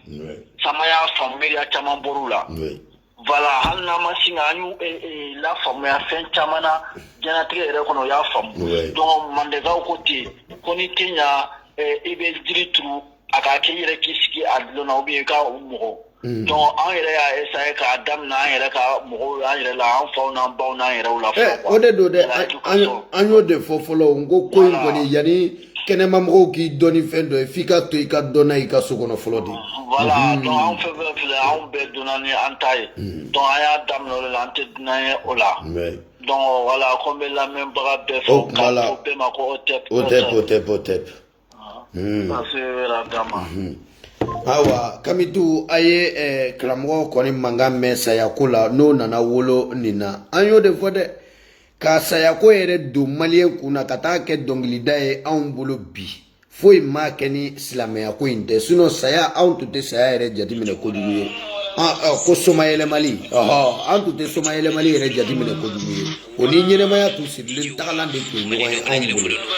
nga depuis silamaya ke baga chara nga jamana kono na kabadro unana saya fosa ko manjano kana bela jele na sira an fere kan ka ɲɛ taga sɔrɔ ni fɛn fɛ u nana sigi k'an wele ka si ala in ma ko ala de bɛ fɛn bɛɛ kɛ o y'a sɔrɔ anw yɛrɛ ɲɛ bɛ kow la kɛnɛ kan dala yan mobili bɛ ka boli sira ɲumanw bɛ sira bɛ ka da wasa mobili bɛ boli cogo min na ka taga wala ka wululuji kɛ kan ka tɛmɛ sira minnu fɛ wala wululuji i ka kan ka dugu de sen ka wululuji bɛ se ka tɛmɛ o fɛ cogo minnu na fɛn kuntanw tɛ tugu dɔw la i dena maaw kiri ni mi kunkolo la baaraw la k'o kɛ ne ko ko ala de b'o fɛn bɛɛ kɛ ala b'o kow de kɛ an ye wa ni bana y'i sɔrɔ bɛɛ lajɛ i yɛrɛ y'i ka bana ɲini ka k'i kan ala tɛ foyi kɛ ala yɛrɛ tɛ yen i ma mɛn a ka fɛn kɛ fɔlɔ fɛn min bɛ yen kɛ an bɛ na karamɔgɔ i bɛ lajɛ fo ne ka kanya wolofla malien folima ka bala jelen ko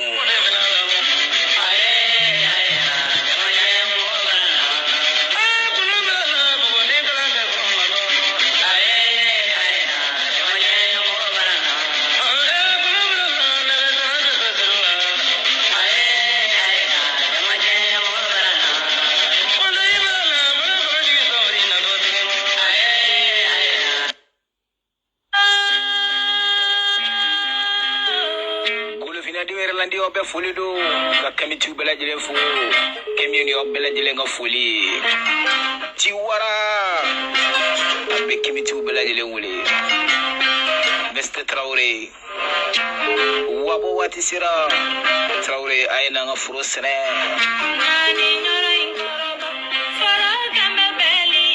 Mr. Tugula ti wati sira Chibete nga tambiri furo kono de ni wati do kuma sira ukafo ukake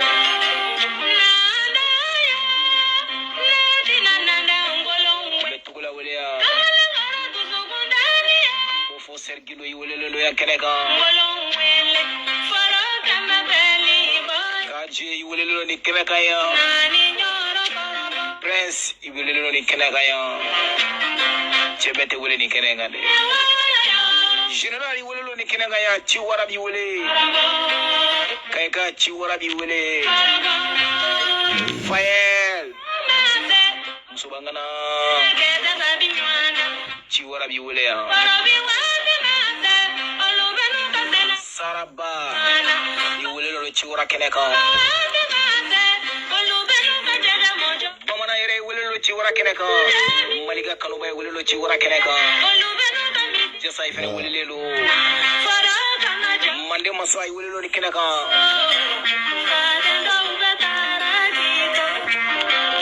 Kimiti wabre welelo ni keneka ya Chiwara keneka Diyo wara mangando Sen FM Radio 90.5 Horonti umbela jele wule Chiwara keneka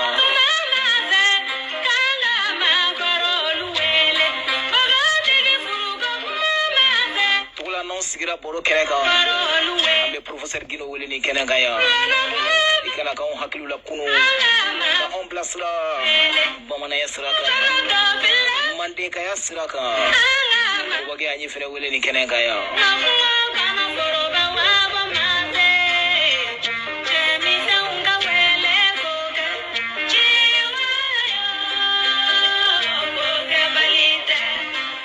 ni ko dia sababu wa matike mai mako ingana mawule bita mawulu ci wora be ngana be wule ni keneka ya makemi bukimila be wule ni keneka Allo Shimo Otep ifolendo bafogone kori bashiti la Shimo ba bashi fuitena voilà ambe dredi la Aywa voilà ko foli biye ibise ka foli la se la meje kulu bela jele mani yere kele ka jama bela jele ambe so ka ni ngali semela Aywa jaranye Shimo kombe kama yele cheba fu ana musobaw bela jele ngulo bila ka faso jokena cheba fu ana musobaw bela jele ngulo bila ka wolofin kulu bela jele fo mama be an lamɛ ka bela jele fo bela jele ngulo bila ka fo kamitu ye kuni ko awa masa malika jumɛn ka foite ambe ka kuma bi Mali yɛrɛ bɛ togo min na e yɛrɛ ka faamu bɛ an golofin yɛrɛ spécialement sa golofin bɛɛ lajɛlen nka Mali ta an bɛ kuma o de kan komi anw ye maliyɛnw ye an yɛrɛw bɛ se ka ɲɛtaga sɔrɔ togo minnu na i yɛrɛ bolo i bɛ se k'i da don o la ni bɔra min y'an bali ka taga ɲɛfɛ n'i bɛ se k'i da don o minnu na k'o expliquer an ye. Malika ɲɛtaga wa ɲɛtagabaliya parce que an bɛ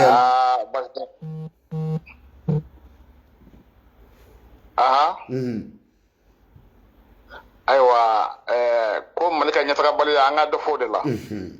mu ya bali ga danye fe bastala masa mali anyira kuma me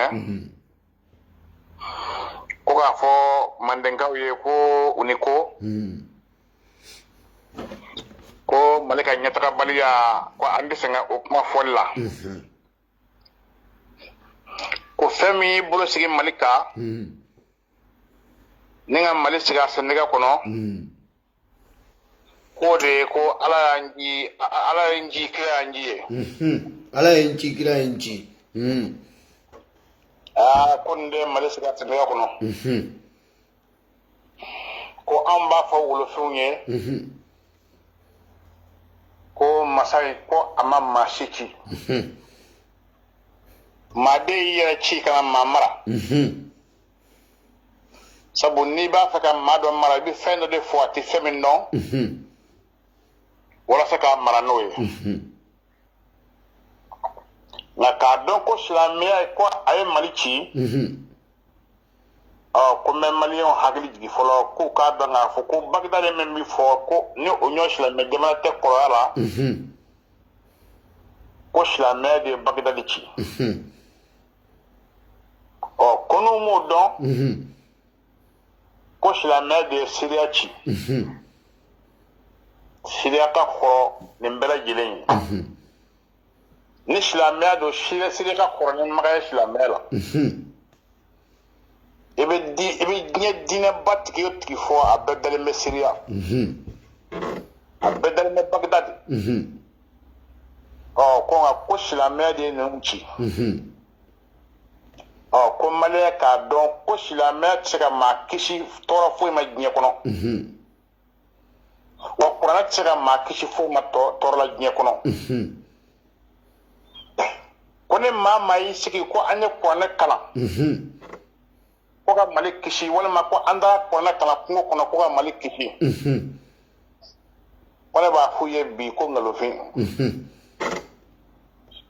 no ku tara ko kono ko ga ta tore ko ni jadisu wele ka fuye ko ga sabale ko manga da folo wala saka mali shuye mali ka saka don a fuko ko kala kira ni o de sababu ya to ko mangande ka wuli ko bi saka jamana mo ne ka no ye ko me ku ka do ko qur'an saka foi do nya kura sabu qur'an la jamana munu ngono olu ci ka qur'an toy na doni be mana olu di adla nga sena awma siga tola donc ku ka don ga fo ko o te chine bi o te chine shi me ma fo me bo ka tema mo ka do ko shila me de an fa don chi o de o fo malion ko me mun fuye o ka don ga fo ko shila me man an fa bi ko san keme chamando kamini allah shirmarun tle ko ni islamia kele alam samarun tle kana se kangu musa tle ma ko ni islamia kele me an fa ya ko fo bi ay jeni mi nga an fa ko amo nyene ka an fa sabu kangu musa de borane anga jamana nafulo e kata bedi magama ni ro wala ko se bede parce que malien anyambala ali dongli dala do be ku wasoni kangu musa ni aywa ayite ale ibeni ro wala ko se be ha yega kangu musa mi fone ku bi wasona e bi ku disu bujina e ko wa ko islamia kangu musa ngende katami malika nafulo e na uba don uye me bo kango musa yi kientere me uye kango musa de ndege kone kango musa tala hiji sabu asababu bora abba falila sabu aka soya abatalo ga be basa uye kango musa de ndege anga mali doni baw ka kata hiji kono kera ko ba nyama bi bo na fer ko ay ba falila ngo haja ko be bon ango musa de anga jamana korangu nafulo atlibi ku nafulo abaya ban nafulo na tere ban nafulo ka be fara nyonga aywa anga anga doni baba fo nyemi ma munu nya kala ke ko kangu musa ni jome mora no doka ma kata jo patandu atete moka akade makulu aywa jonga kima sababe no sanu mima bulu asanu kulungala ni abuse sanu kilo kema ndondoni ma atete moka kanya to ni ka so ni falu fara katanai kata be ni magana wa uye kangu mutasara ni fa o korana dengele uye korana dengele de shoya bula fa korana kila ba korana dengele sanuni uye kangu musa negano de ko ni de kabbo ni fa bela jile kanya be korana mina ko de kabbo fa bela jile o kangu musa faso chile ni bi dina mo fa o kono kera dogo natala na kabu wala ka na malabi kurane kwani be kurane be sanjiri jiri nga ubeka kurane maseka ankisi ambalema mununga nyo ubeka mena ula kujini ni de o maseka ukishi de ko miri ko komme ka mali kono shlama to la bi ni shlama bu ku dala chora ko ne nda shlama ye ko kafiro do ko ka shlama to che ko nunu de shlama domba bawruye ko kurana hakika be mamuno mulo muno nya do ko de nunu nya wa onu be ma kanige be la ilaha illallah muhammad rasulullah min boki kandige ko wa ko de shlama donga ere atike sosofio o ya donga mami yo foga makanige ni eko ko te shlame apma shlame de men ni ngali flair wa ko olu de ka anga dugu chibi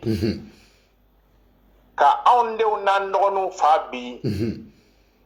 atla ka anga mishu na balo gini kuni mbega ke femin no fa ka ka shlame de no fa mali mami no ko yo ye ko nga ko men mi fo anga wule fo nyi ko fe men jelu la shla mera ko te nyede ko afo nya ko shla me hinai ko makarido ko nyonde medo ko oye ko na damna nonde et puis o were be ka foko silamea hine mini ere mie yani ga silamea se an fe an tumbo do korole o hine ani nyogon demeni an tumbo do korole yani silamea ka se an fe ya temeni ga kuma ni silamea o yi masa male silamea be makhabil le boshila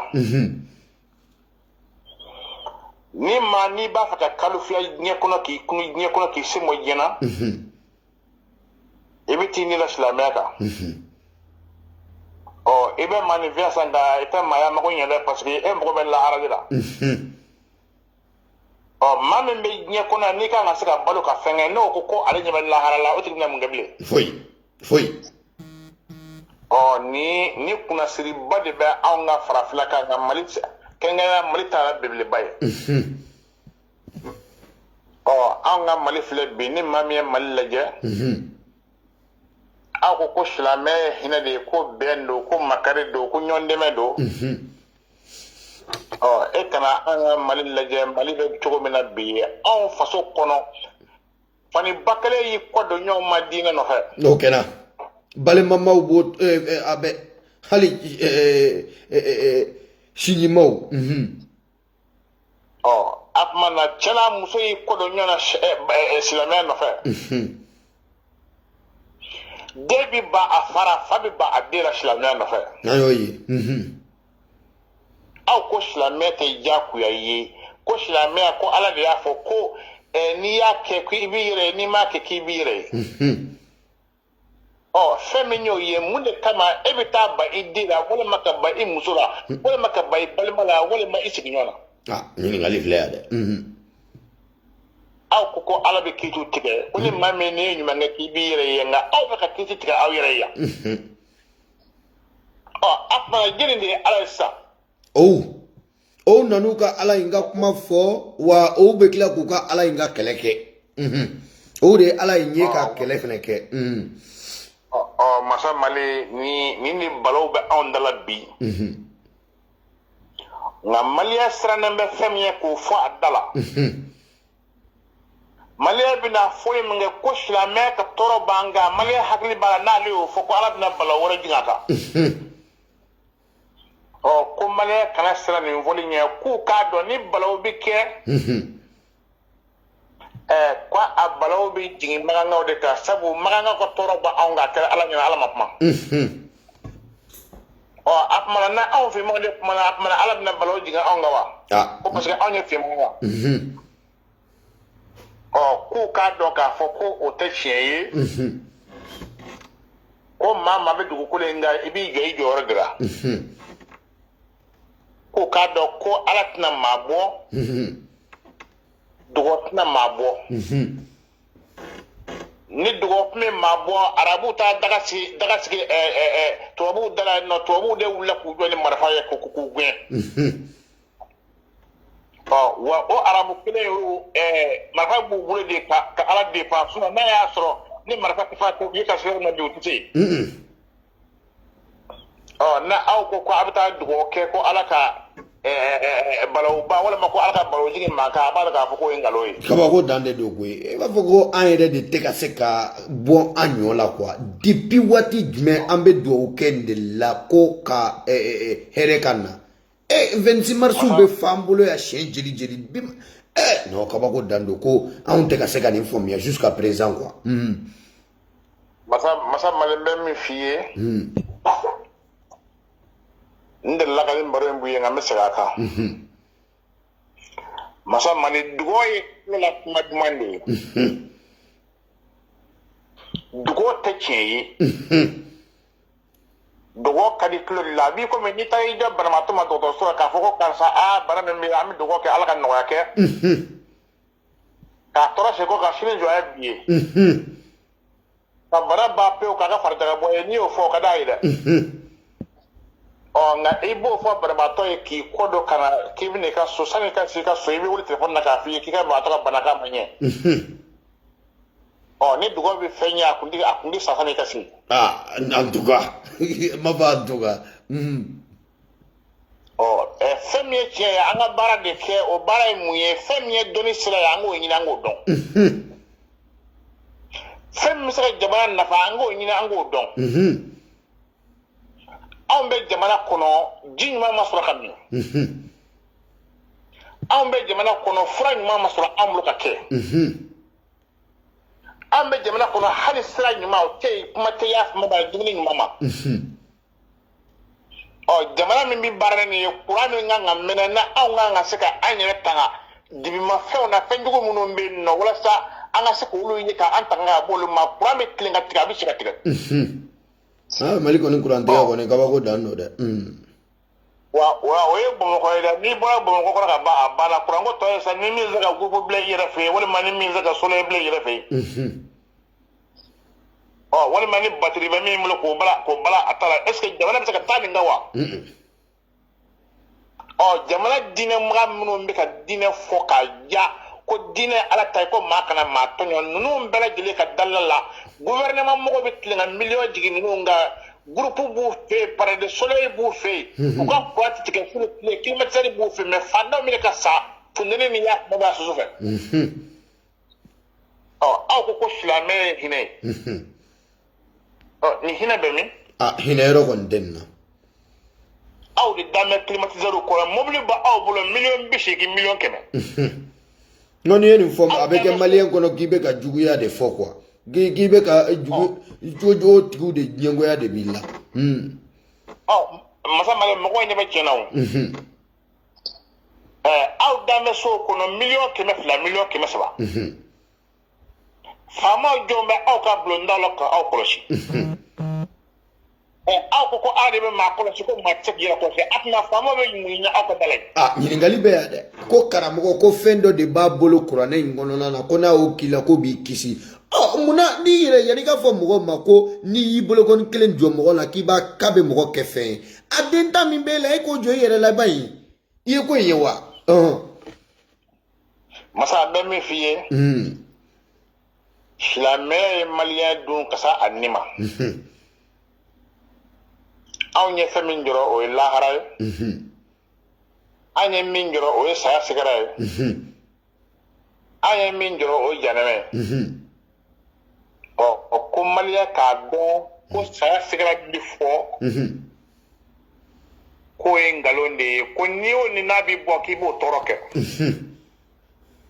hali saga n'i y'a da k'i b'a kan tigɛ n'a sɛrɛkɛ hali siyɛ n'i y'a minɛ k'i b'a faa n'a sɛrɛkɛ i y'a dɔn olu kun tɛ seli o wa u k'a dɔn fana ko n'a sara fana k'u bɛ janama ko min fɔ ko nkalon de don wa maliyɛn sirannen bɛ nin de ɲɛ ko n'i ma nin ko ninnu kɛ ko i ma sa ko nin bɛ taa k'i la k'a bɛɛ nkalon k'a bɛɛ bagabagali kan ko ni maliyɛn ye nin dɔ don o don maliyɛn bɛ lafiya o don o sabu munna n b'o fɔ u ye fɔlɔ maga minnu bɛ yen nɔ n'an bɛ ka olu bato ka seli olu ye ko maga de bɛ ka anw faga bi n'a y'a sɔrɔ ko hakɛ ye tiɲɛ ye yalima maga tun b'o kɛ wa n'a tun t'o kɛ fiyewu anw bɛ taa hiji san o san ni nin zabɛn dɛ an bɛ taa an ka miliyari ta ka di maga ma maga b'a dɔn balo tɛ anw bolo sira tɛ anw bolo kɔngɔ bɛ anw na anw bɛ nin kɔnɔ bɔ na an bɛ tila k'an ka miliyariw cɛ ka taa di maga ma maga m'o minɛ mɛ hali bi o san anw bɛ tila ko fantan bɛ anw na anw bɛ tila ko gɛlɛya bɛ mali la an bɛ k'an ka gɛlɛya wari ta ka t'o di maga ma o de o gɛlɛya min kan ka se ka ban o wari bɛ anw bolo yan nɔ an b'o kuma ɲɔgɔn ka t'o di maga ma o gɛlɛya ba dogo t'o la ba dogo b'o la wa masa an bɛ gɛlɛya min kɔnɔ ni mali ma se k'a yɛrɛ bɔ o ye nin ye nka ni maa ma jiginna fɛn o fɛn na an bɛ don min na bi k'i b'i bolo si o ma mali la k'i bɛ t'i ɲɛsin o ma k'o don ka tɛmɛ silamɛya kan a ye ko k'a f'i ɲɛna ko bana k'i t'a yɔrɔ dɔn ko bana min bɛ mali la bi kɔnɔdimi mana tɛ ɲɛdimi mana don mali bɛɛ ɲɛ b'a la mɛ o jɔn bɛna kuma fɔ sabu silamɛ ye mɔgɔ bagabaga a ye bɛɛ kɛ jitɔ ye a ye mɔgɔw siran ka mɔgɔw kɛ dusuntanw ye ka bɛɛ jigi da lahara kan an bɛɛ ma se ka foyi kɛ dilakɛbajɛlen don ka si misiri la ka taa tile misiri la a banna seli fana sera lazara sera fitiri sera safo sera fajiri sera a banna wa bɛɛ kun sera nin de ma fo mɔɔw k'a dɔn ko nin ye nkalon de ye ko sariya tɛ maa ni ala cɛ ko kiti tɛ maa ni ala cɛ ko nkalon don ko wa ko an y'u hakili don kaso la silamɛya sababu la ne balimakɛ n tun b'a fɛ ka min f'i ye n t'a dɔn ni maa wɛrɛ b'i bolo kɔrɔ non a bɛ faamuya vraiment i ka nin fusala yɛrɛ yɛrɛ video jɛnja kama e ko an tɛna bi ta bila yan mais c'est bon i b'i ka kumakan laban lase lamɛnjɛkulu bɛɛ lajɛlen ma an bɛna lajɛ miniti ma jɛnja yɛrɛ an bɛna mɔgɔ wɛrɛ ta wala an bɛna to don wɛrɛ la i b'i ka kumakan laban fɔ masa n ka kumakan laban min ye ko anw bɛ kuma min fɔ wasabu kan yan walima an bɛ kuma min fɔ an ka kama yelen kan yan ko maa minnu b'an lamɛn a kɛra diinɛma ye a kɛra diinɛ sugu si ye ko an t'a fɔ k'an don kɔlɔn kɔnɔ an t'a fɔ k'an don kabakolo la an b'a fɔ k'an don nin ɲɛ in kɔnɔ yan n'u y'an ka kuma ninnu mɛn n'a ma bɛn k'u bɛ se k'a bɔ k'an jaabi an ye nkalon min tigɛ o k'o tiɲɛtigi an k'a ye wa an ka limuru bɛ e masa mali yɛrɛ b'o dɔn n'u mago sera u ni wele ko an bɛ ɲɔgɔn sɔrɔ bawulo siba kan n'o ye fasojɔ kɛnɛ ye an b'a ɲɛfɔ ɲɔgɔn ɲɛna a bɛ faamu vraiment i folen don an b'a fɔ ko OTEP an b'a fɔ aw ma ko OTEP ayiwa nin tun ye an ka ɲɛmaa ye Bafɔ Kɔnɛ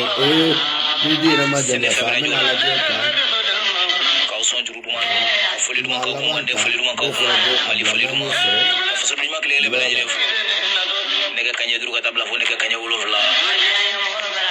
maliyɛn foli publiquement ko abala jelen ko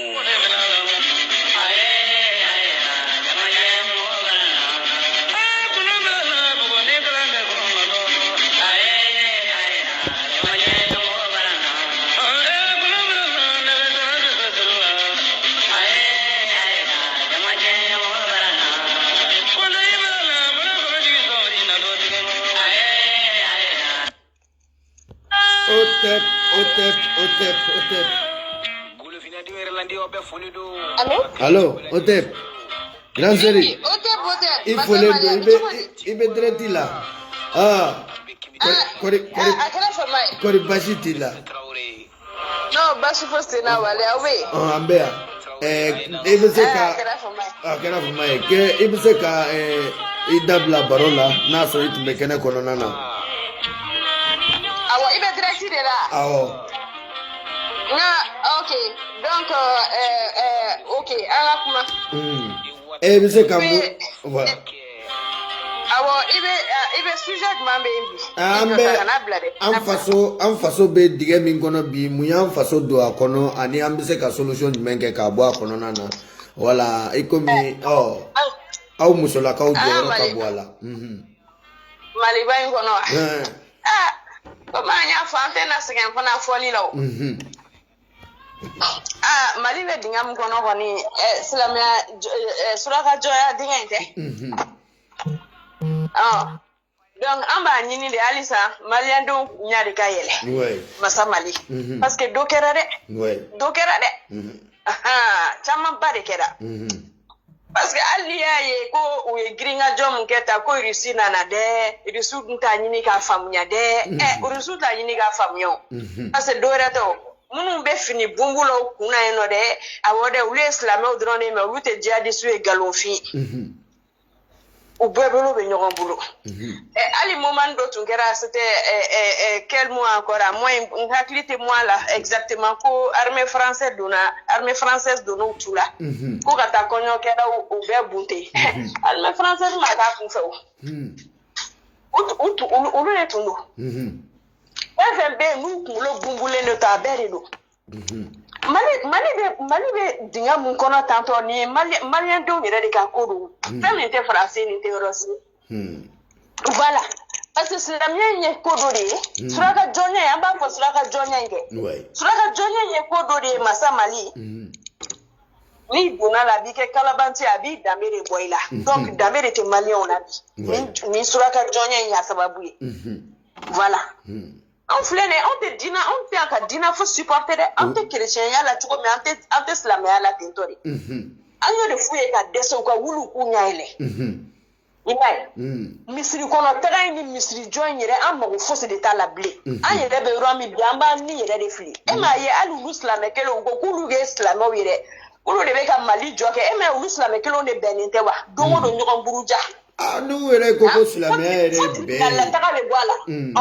n'u ko ko bɛn don ni n'u ko ko silamɛya ye bɛn n ko an b'a aw bɛ bɛn de ɲɛ yira u silamɛw an tun kan ka bɛn de ye u la fɔlɔ de o ye tiɲɛ ye aw tɛ bɛn u la dɛ aw tɛ bɛn tɛ y'u la dɛ parce que olu ye silamɛya in olu kɛlen don k'a ko kɛ natabaya mun ye k'a ko kɛ e ma u bɛ tɔnsigi mun ye ta nin ka silamɛ diinɛ la i bɛ tɔn kɛ i bɛ wari di donc bɛn tɛ se ka k'o yɔrɔ la dɛ. N ko silamɛya ye wari escroquerie diinɛ ninnu bɛɛ de y'o ye diinɛ ninnu bɛɛ de ye escroquerie ye e ka nin diinɛ ye nin ye donc ne bɛ taa e ka nin yɔrɔ in na il faut que ne ka to ka wari de bɔ nin yɔrɔ in na donc e ni Ala cɛ bɛn bɛ se ka bɛn yen nɔ bɛn bɛ yen nɔ bɛn tɛ yen nɔ voilà mais e mun ya hali n'a fɔra ko ka saraka di dɔ ma ni fini bunbulen t'a kunna o t'a di o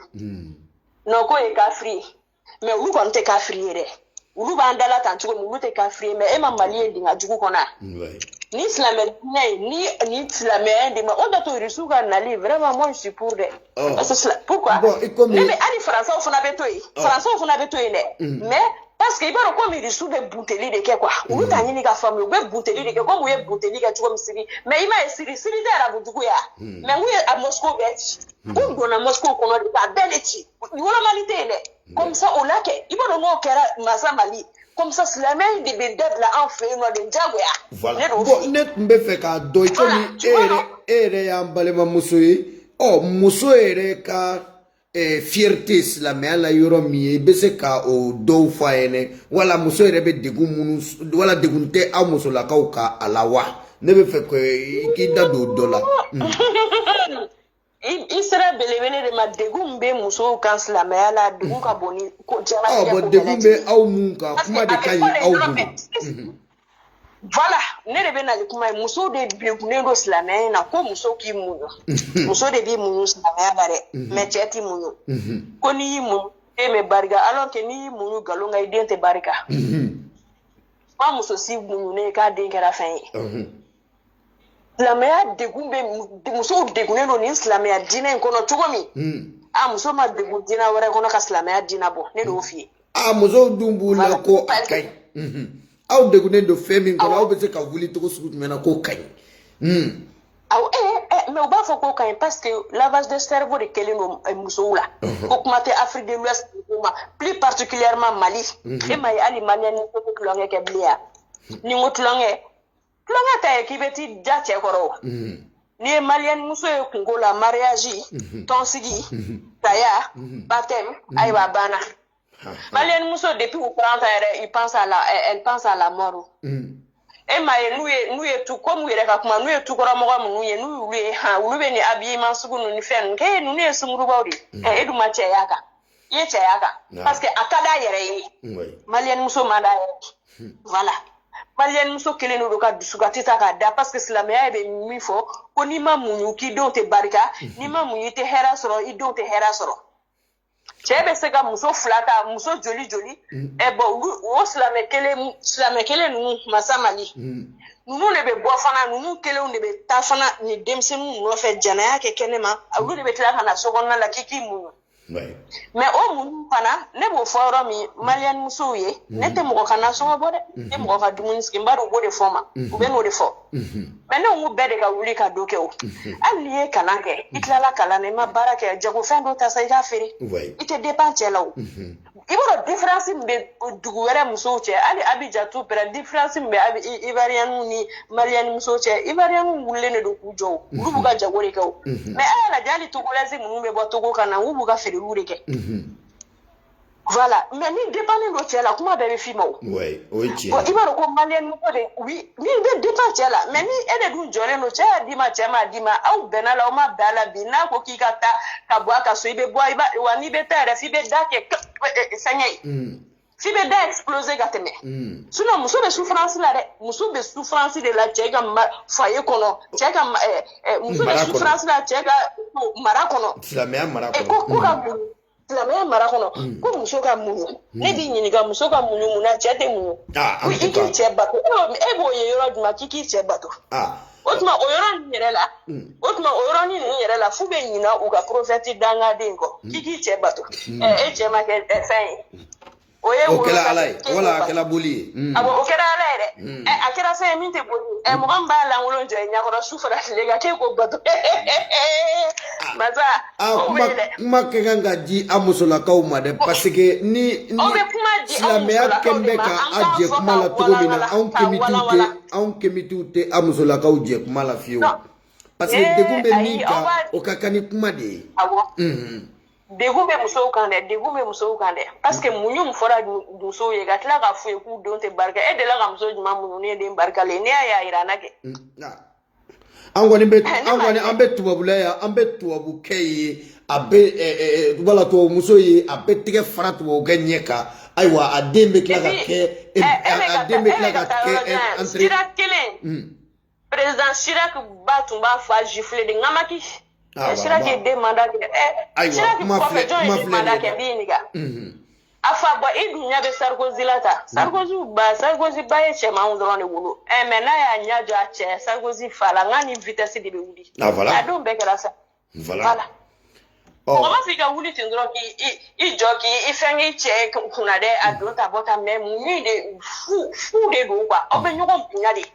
aw b'o furu kɛ bonya de kɔnɔ bɛɛ b'a to bɛɛ ta la aw b'o sigi aw bɛ kuma aw b'a to bɛɛ de b'a to bɛɛ ta la tu vois mais k'a fɔ ko ni I ma mais hali Mali la Mali Gana Ngosi Gana ninnu ka commencer mɔgɔ ma I Ibaro ni ka commencer mo ma ibe tay be na do bi classé de direct. Oui. Ni ti ka sai sumuru ba ira do ta mais ou de un chama be na ñu placé ba wala de. Amana ja. Voilà. C'est pour te dire que moyen te tiari. Oui. Comme nous galuka non. Peut-être que abe saka ke comme malien nous fana chama de be no. Nous mo we cheka wari la uba ima famia. Sino che do yere be ne re ado ye nous be kuma lu so fe u ba for équipe bonga so me kuma be bonga so. Et autre comme na yita kena mari kwa. Ah oui, silamea donné do che munu kuna ko sebe de. Abanga silamea dina ode kama ambo de fo toujours ngo ambalema muso ukunyele. Muso de besege. Muso ukunyele. Masama di muso de frère muso de be konota kalo konota. Akera kalo sheginyo, akera kalo konota muso de kon be konota. Muso de be souffrance. Mais o muso kile ne fana de te bunya silamea dina ko e de la silamea jima ka ba muso bunya. Manila ne koni aye ne ko mo ye folo. Ya juma yere. Mais ikanu ye demsenu bolo kene mare. Me ka kuma de finde. Ni ye ni ko la setigi nu ye demsenu bolo kene ma ebe masaya se alama. Ya fa ko nu te nu ye dunu de. Awo. Ya to la tikyo. O fona. Ouais, parfois elle pourra muso la était muso bunya. De quel droit? Pourquoi? Ode kama anyo de fo ni mali muso sera ka ko informia an balakaw die dungo do an be silamea ge anale ka bo sahara kono togo mina be se gata anyola ko to akele de la parce que parce que mu kele ka malien soro ye an bade an bawde soro folo awo ye an balma muso de soro ni be fe ka dugu mi mene kabadro ni ya muso la ka o mene kabadro ye ni ye muso mene iya de soro iya den soro ye jamana ere be soro mais e maye o muso kele nu e maye bi malian muso wali demsen fitinu ube poata tension be doula diabète bula bana krikarani nu kwa tension de diabète de dusukasi de mbo fi abes la meaka dusukasi la mea dugu de dusukasi do la meaka dusukasi ka fɛnw ka aw sigi dɔrɔn silamɛya hali mɔgɔ tɛ se ka hali fosi k'u denw ye denw ka avenir yɛrɛ tɛ dilan na bilen silamɛya an mana nin wari in sɔrɔ an bɛ taa ni nin wari in ye ma k'aw denw tonen b'aw bolo denw bɛɛ kelen la ne de y'a ye maa bɛ den sɔrɔ de tila ka i jigi de da kan ko o ka tila k'i ta o y'a sɔrɔ e dun alo i tulo bɛ na an tulo b'i la sisan ngo malila de iba ye ma de be den soro ka ki jigi da ka ko ale be kila ki ta wa soro e ma ka avenir régler ka bla Massamali sisan tun ka kuma do fe bisare la kuma kilina je te dis Massamali ni génération ni ba fiena ka dam na 70 ans nunu na ka jigi Musolankaw 70 ans ka jigi ali chere bala mais musolanka de ka cha quoi 70 ans ka jigi Massamali et de ma fin sera et boulot dis-toi que et d'intégrer fin pourquoi il faut que kuma mfode do ne ma ke fin ne ma nyini ka ko nyai ka ko kan donc avenir de là an ni metanga ku furu de fere ku ka avenir de là bo sisa ni den kele den fla u commencera ka wuli ni kaman donier en ba fulu nyana sisa u ka douta à charge Massamali est ce lu do ngere bisa ko ku yere plus tard ni liga voilà parce que on est de tunga ko avenir la ne nufa donc ni on ma se donc vous den wula ado be jagola ou be barala o e ka commencer kana ni malobore Massamali sisan il était 18h passé be ka fontaine musui c'est 18h passé Allah va baraka non bon e ma se ka fenti de onyo e de on be se ka ke fen ti ko duma parce que ulu be wuli ni point fitini de dron ou be ka commencer ku yere ta de là le fait que e ma se ka de là ulu e donc ulu be ka wuli ni doni mu e ko tukuni kulu ka commencer tukuni kana seconde naf auto charge la tukuni ka du ta charge la yo yorojma o de dunya en fait ni de na o ba fait voilà o de do vraiment anye famia soro la donc on est donné so langa o degunle no bi de la ma jugu ina de et dona nataw la grande série ambeni ita iko mi minute janjala sa video minute janjala donna don wɛrɛ la sa bɛ n'i ta i b'i labɛn dɛ don wɛrɛ i bɛna kuma musow tɔgɔ la parce que ko in bɛ cogo min na degun bɛ maa minnu kan an mago b'o la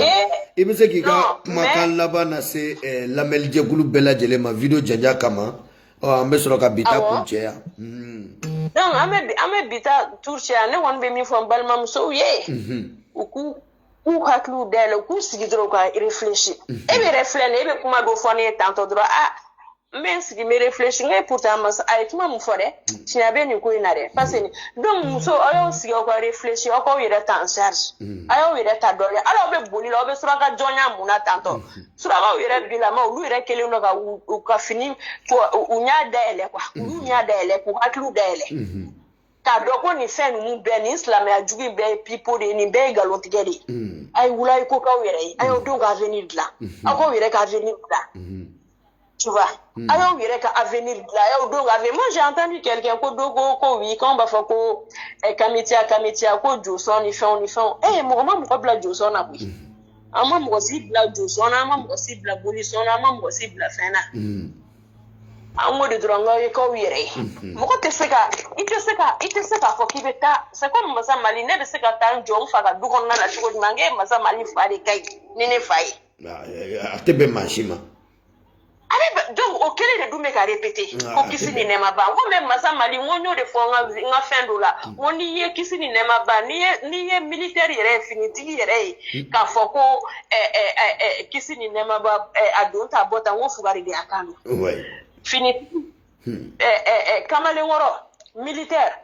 i bɛ kɛlɛ kɛ terrain kan fɛn min tɛ ala ko kuma i tɛ kisi ni nɛɛma ban ko kuma bɔ i da kɔnɔ i b'i ka maramafɛnw de minɛ donc ne bɛ min fɔ maliyɛnw ye surtout musolakaw an ka video cɛ tan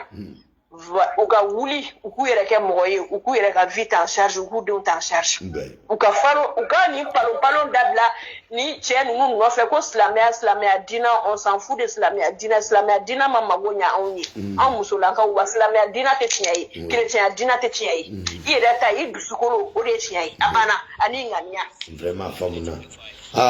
video janja kama ala an bɛ bi ta bila yan kasu yɛrɛ d'a ma an bɛ thème bila yan o tɛ merci beaucoup o tɛ fɛn ture don merci. ayiwa nin tun ye an balimamuso ye an y'ale ta ka kun cɛ